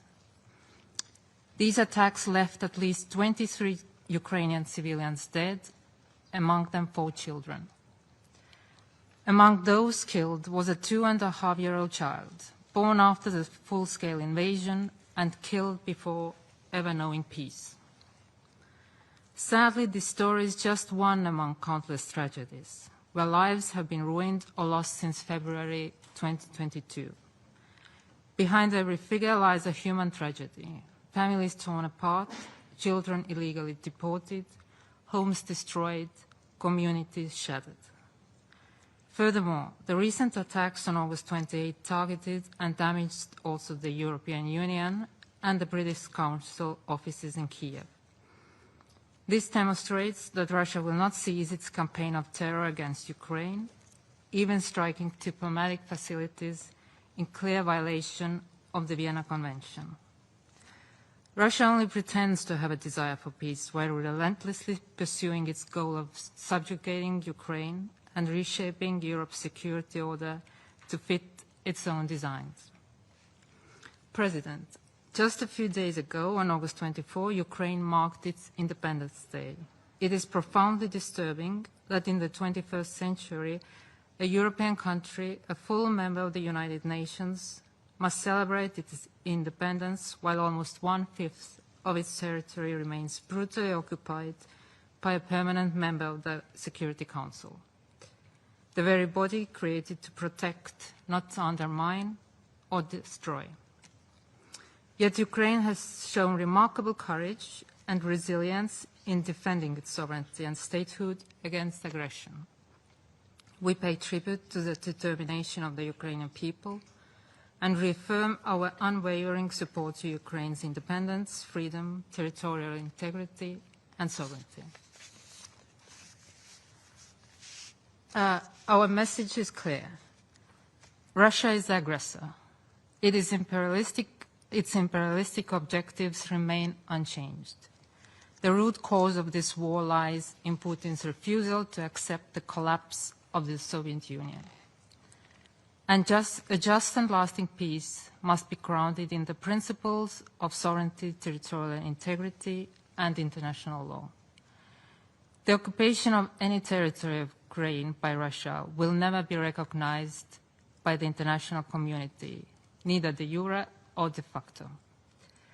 Russia must be held fully accountable for the crime of aggression and for every war crime committed. Perpetrators must face justice, including through a special tribunal for the crime of aggression. There can be no lasting peace without accountability. The Baltic states stand with Ukraine for as long as it takes. Defending Ukraine means defending the sovereign equality of all member states, large and small, the core principle on which the United Nations was founded.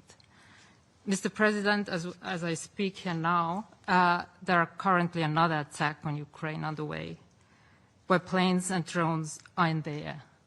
So this is the situation we're right now. I thank you. Agradezco.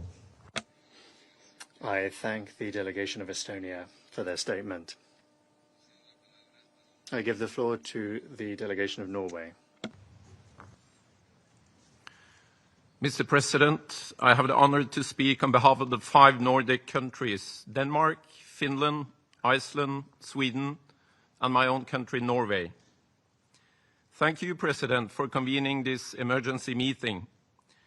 And let me also thank you, ASD Jencha, for your briefing, and to you, Excellency Prime Minister of Ukraine, Severdenko, for being here today and for your powerful remarks. President, on 28 August, another deadly flow of Russian attacks hit civilians in Ukraine. More than 20 people were killed in their homes, including children. Hundreds of missiles and drones fired, damaging also the offices of the EU mission and the British Council, as many have stressed today. We echo the Secretary General's and Council members' principled condemnation of these attacks. Once again, Russia has demonstrated its complete disregard for civilian lives and also diplomatic missions. The aim is clear: to spread terror and undermine efforts to end the war. Our response is even stronger support for Ukraine. President, Russia's war of aggression against Ukraine remains a blatant violation of international law.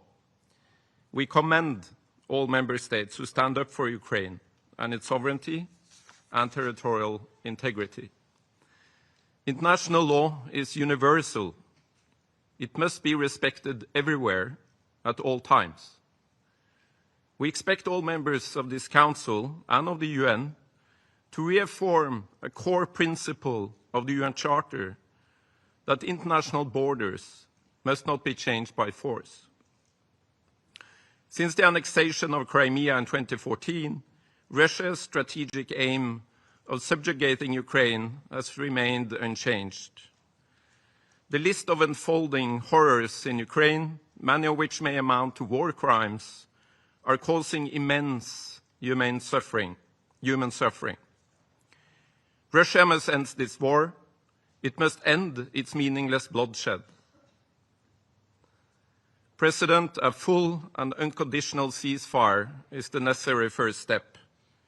Ukraine has been ready for a ceasefire for several months. Only Russia stands in the way. Peace in Ukraine cannot be negotiated without Ukraine's participation. Security guarantees will be needed. The people of Ukraine need a comprehensive, just and lasting peace in accordance with international law, not a pause for Russia to prepare for renewed aggression. The Nordic countries are ready to play an active role in combining the efforts of the coalition of the willing with those of the US to ensure the strength of these security guarantees. There must be no limitations on Ukraine's armed forces or on its cooperation with third countries.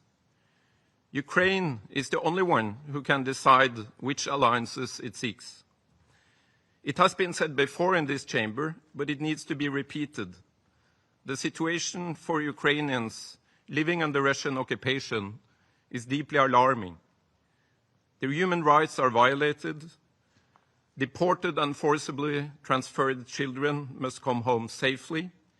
Thousands of illegally detained civilians should be released immediately. We demand that Russia complies with international humanitarian law and allows full, safe, rapid, and unimpeded humanitarian access in the occupied territories. Mr. President, Russia's war against Ukraine and its continued hybrid activities against Europe must come to an end now. We, the Nordics, will continue to scale up our military and civilian support to Ukraine, in close collaboration with the US, with the EU, and partners across the world. As long as Russia continues its war of aggression, we, together with partners and allies, will continue to increase the pressure on Russia's war economy. I thank you. Agradezco a la delegación. I thank the delegation of Norway for their statement. I give the floor to the delegation of Germany. Mr. President, thank you for convening the meeting today and for the chance to speak. Let me at the outset say that I am happy that the Prime Minister of Ukraine is able to be present today. And allow me to thank Assistant Secretary Jenča for his insightful briefing at the beginning. And I would like to say that Germany aligns itself with a statement to be delivered by the European Union. Mr. President, while we are here discussing the unprovoked Russian war of aggression against Ukraine, hundreds of thousands of men, women, and children in Kiev and other cities of Ukraine are preparing for another night of fear. And as they lie down to sleep, they dread to witness yet another abhorrent attack, an attack such as the one 2 days ago, where, as the Prime Minister said, 25 people lost their lives, including 4 children, in this brutal Russian airstrike. This is an illegal attack, and it's a discriminatory attack which we utterly condemn. And I would like to join many others around the table in extending my condolences to you, Prime Minister, to your country, and especially to the families of the victims. Of course, just as many others, we were shocked to learn also that the building of the EU delegation and the British Council suffered serious damages. and of course that a security guard of the British Council was injured and hospitalized through this attack. Two facts remain evident after these attacks. First of all, that Russia has demonstrated again its blatant disregard of the most basic norms of international law and international humanitarian law. And secondly, that the Ukrainian people continue to show admirable resilience and determination in defending their country and their sovereignty. Mr. President, I think we have to all ask ourselves what the intention of Russia is and why Russia is conducting these indiscriminate attacks against innocent civilians. For weeks, actually months, Russian leaders and diplomats have been claiming to seek negotiations and peace, but at the same time, Russia relentlessly launches rockets into Ukraine and into residential areas of Ukraine. The position of Ukraine, on the other hand, is clear. Ukraine has suffered an illegal invasion, which has cost more than 13,000 lives to this day, and yet it stands ready for an unconditional ceasefire. Mr. President, I think there are no excuses for member states who truly stand behind the principles of the UN Charter to look away. And every government that wishes to play a constructive role and every member state that seeks a diplomatic solution should increase pressure on the aggressor in order to finally stop the killing. My question, and the question we should ask the Russian Federation, is simple. If Russia is sincere about peace, why can it not agree to a ceasefire? Let there be no doubt, Germany, together with its European allies and others, will spare no effort to achieve an immediate and comprehensive ceasefire and ultimately just and lasting peace and long-term security for the people of Ukraine that must be rooted in the principles of the UN Charter. The territorial integrity of UN member states must be respected and international borders must not be changed by force. Germany, together with its allies, will support Ukraine in its right to defend itself as long as it takes. Mr. President, every night the people of Ukraine have to spend in fear is one too much, and it is time to act. Thank you very much. A la delegación de Alemania. I thank the delegation of Germany for their statements, and I'll give the floor to His Excellency Mr. Stavros Lambrinidis, head of the European Union delegation to the United Nations. Mr. President, thank you for convening this emergency meeting, and thank you to ASG Jenscha for his updates, and a really warm welcome to the Prime Minister of Ukraine in this chamber. An honor to have you.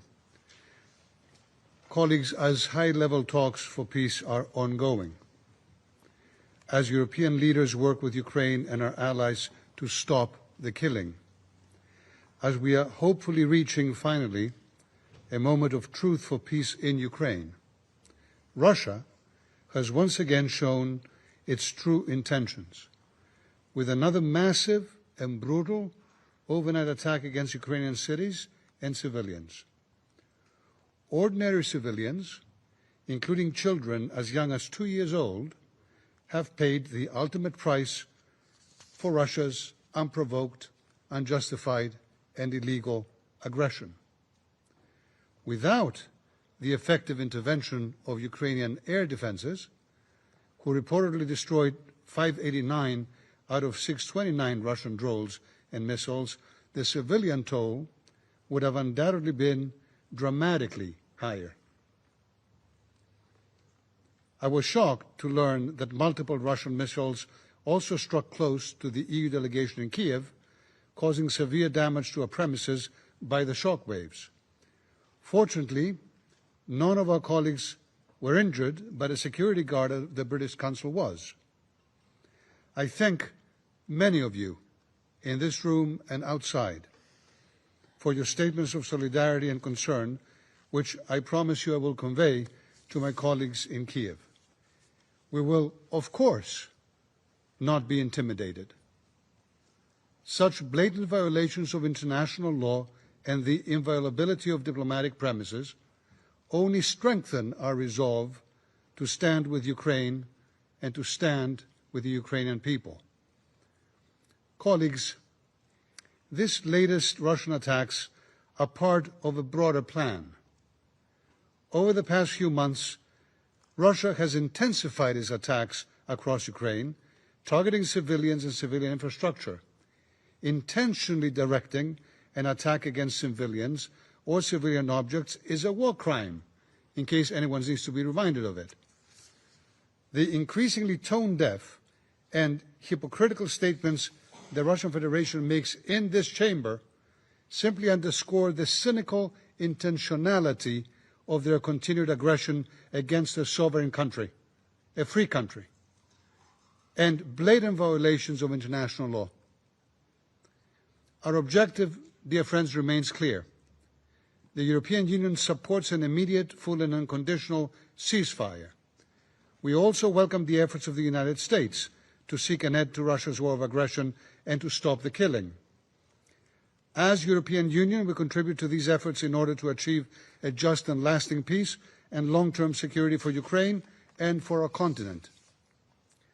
I urge all members of this Council to use their influence and maximize pressure on Russia now to accept an immediate ceasefire and to work towards a just and lasting peace in Ukraine. In addition, the European Union strongly condemns support by third countries and actors and entities therein, which enable Russia to sustain its war of aggression. We urge all countries to immediately cease any direct or indirect assistance to Russia in its war of aggression.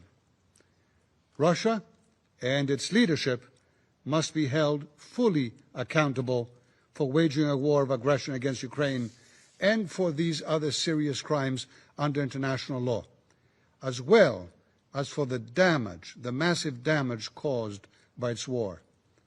Colleagues, on the 21st of August, we celebrated Ukraine's Independence Day. We celebrated the exceptional resilience of Ukrainians and what they have demonstrated, the courage, the bravery in defending their right to exist as a country. Russia's continued aggression and neo-colonial actions remind us that independence and freedom can never be taken for granted. That is why the European Union will remain united in providing political, financial, economic, humanitarian, military, and diplomatic support to Ukraine as it exercises its inherent right of self-defense. Mr. President, in closing, we will continue to stand shoulder to shoulder with Ukraine in defense of the UN Charter and international law. I respectfully submit that this Council, without any wavering or any hesitation, do the same. At a time when Russia intensifies its killings and continues to pursue its illegal objectives instead of peace. Thank you. Agradezco. I thank His Excellency Mr. Lambrinidis for his statement. I now give the floor to the representative of Romania. Thank you, Mr. President, and thank you for allowing my delegation to take the floor this afternoon, the last day of your presidency, which you very steadily, steered very ably. The sense of urgency in asking to allow Romania to participate in this meeting is given by the latest massive and successive attacks undertaken by Russia against Ukraine in the last 48 hours, and even more than that. I want to thank ASG Encha for the briefing, but I want to acknowledge very importantly the key points that the Prime Minister Zvidenko made today. I also want to put on record, Mr. President, the regrettable nature of the comment made by a permanent member of Security Council disregarding the legitimate and genuine interest of the wider international community to a matter that is so relevant for the international peace and security. We do that now as we do on many other occasions and many other issues, and I think this is the message that is echoed from this chamber, that the international community, supporting the mission of the Security Council and enabling this council, this body, which created so many expectations around the world, to fulfill the ambitions and the goals of the UN Charter. And it's very much important to continue to respect each other and to continue exactly along a path of cooperation, understanding, with the principles of international law and the Charter at the core of our work. Now, the latest missiles attack on Kiev on 27th of August was followed less than 24 hours later by a drone attack on a Ukrainian ship on the Danube Delta near the Romanian border and near the Black Sea. We are waiting for further details about the impact of the attacks, but the civilian lives of those living nearby the Danube River were irresponsibly put at risk. In this context, I would like to put on record our strong condemnation of Russia's continuous and indiscriminate attacks affecting the sovereignty of Ukraine in the immediate vicinity of Romania. We emphasize the irresponsible nature of these attacks and their serious implications for national security. We are appalled by the frequent and large missiles and drone attacks on Kiev, targeting civilians, civilian infrastructure, and again, diplomatic compounds. And we stand in solidarity with our partner countries, with Ukraine, and we continue to support Ukraine as long as it takes to reject this blatant aggression. The latest attacks launched by Russia in the last 48 hours confirm Moscow's pattern of aggression against Ukraine on land or by sea and river. The war triggered by Russia affects maritime security on the Black Sea and the commercial shipping both regionally and globally. And these continuous attacks are not the path to peace. And we need peace. In February 2025, this year, the General Assembly and the Security Council agreed on that. We need a comprehensive, just, and lasting peace in Ukraine that puts at its core the principles of the UN Charter and international law. And we also need an immediate, full, and unconditional ceasefire. Just like other speakers previously, Romania welcomes the efforts undertaken by the United States to put an end to Russia's war of aggression and to save lives.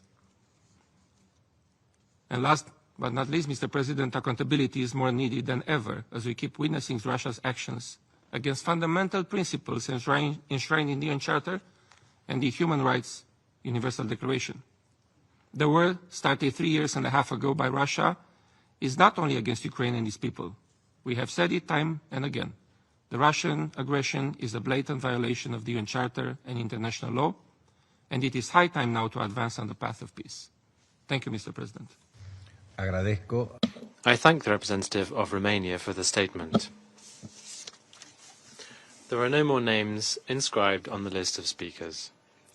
But before adjourning the meeting, as this is the last scheduled meeting of the Council for the month of August, I would like to express the sincere appreciation of the delegation of Panama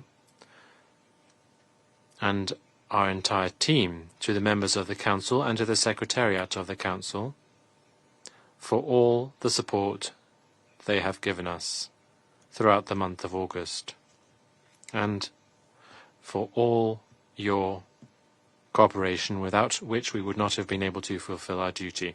Indeed, it has been a busy month in which we rallied to consensus on several important issues within our purview.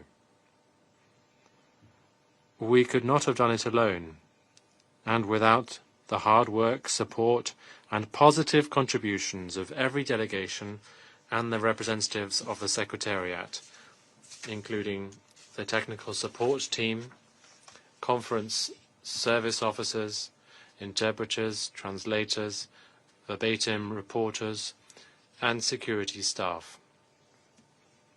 As we end our presidency, I know I speak on behalf of the Council in wishing the delegation of the Republic of Korea the very best of luck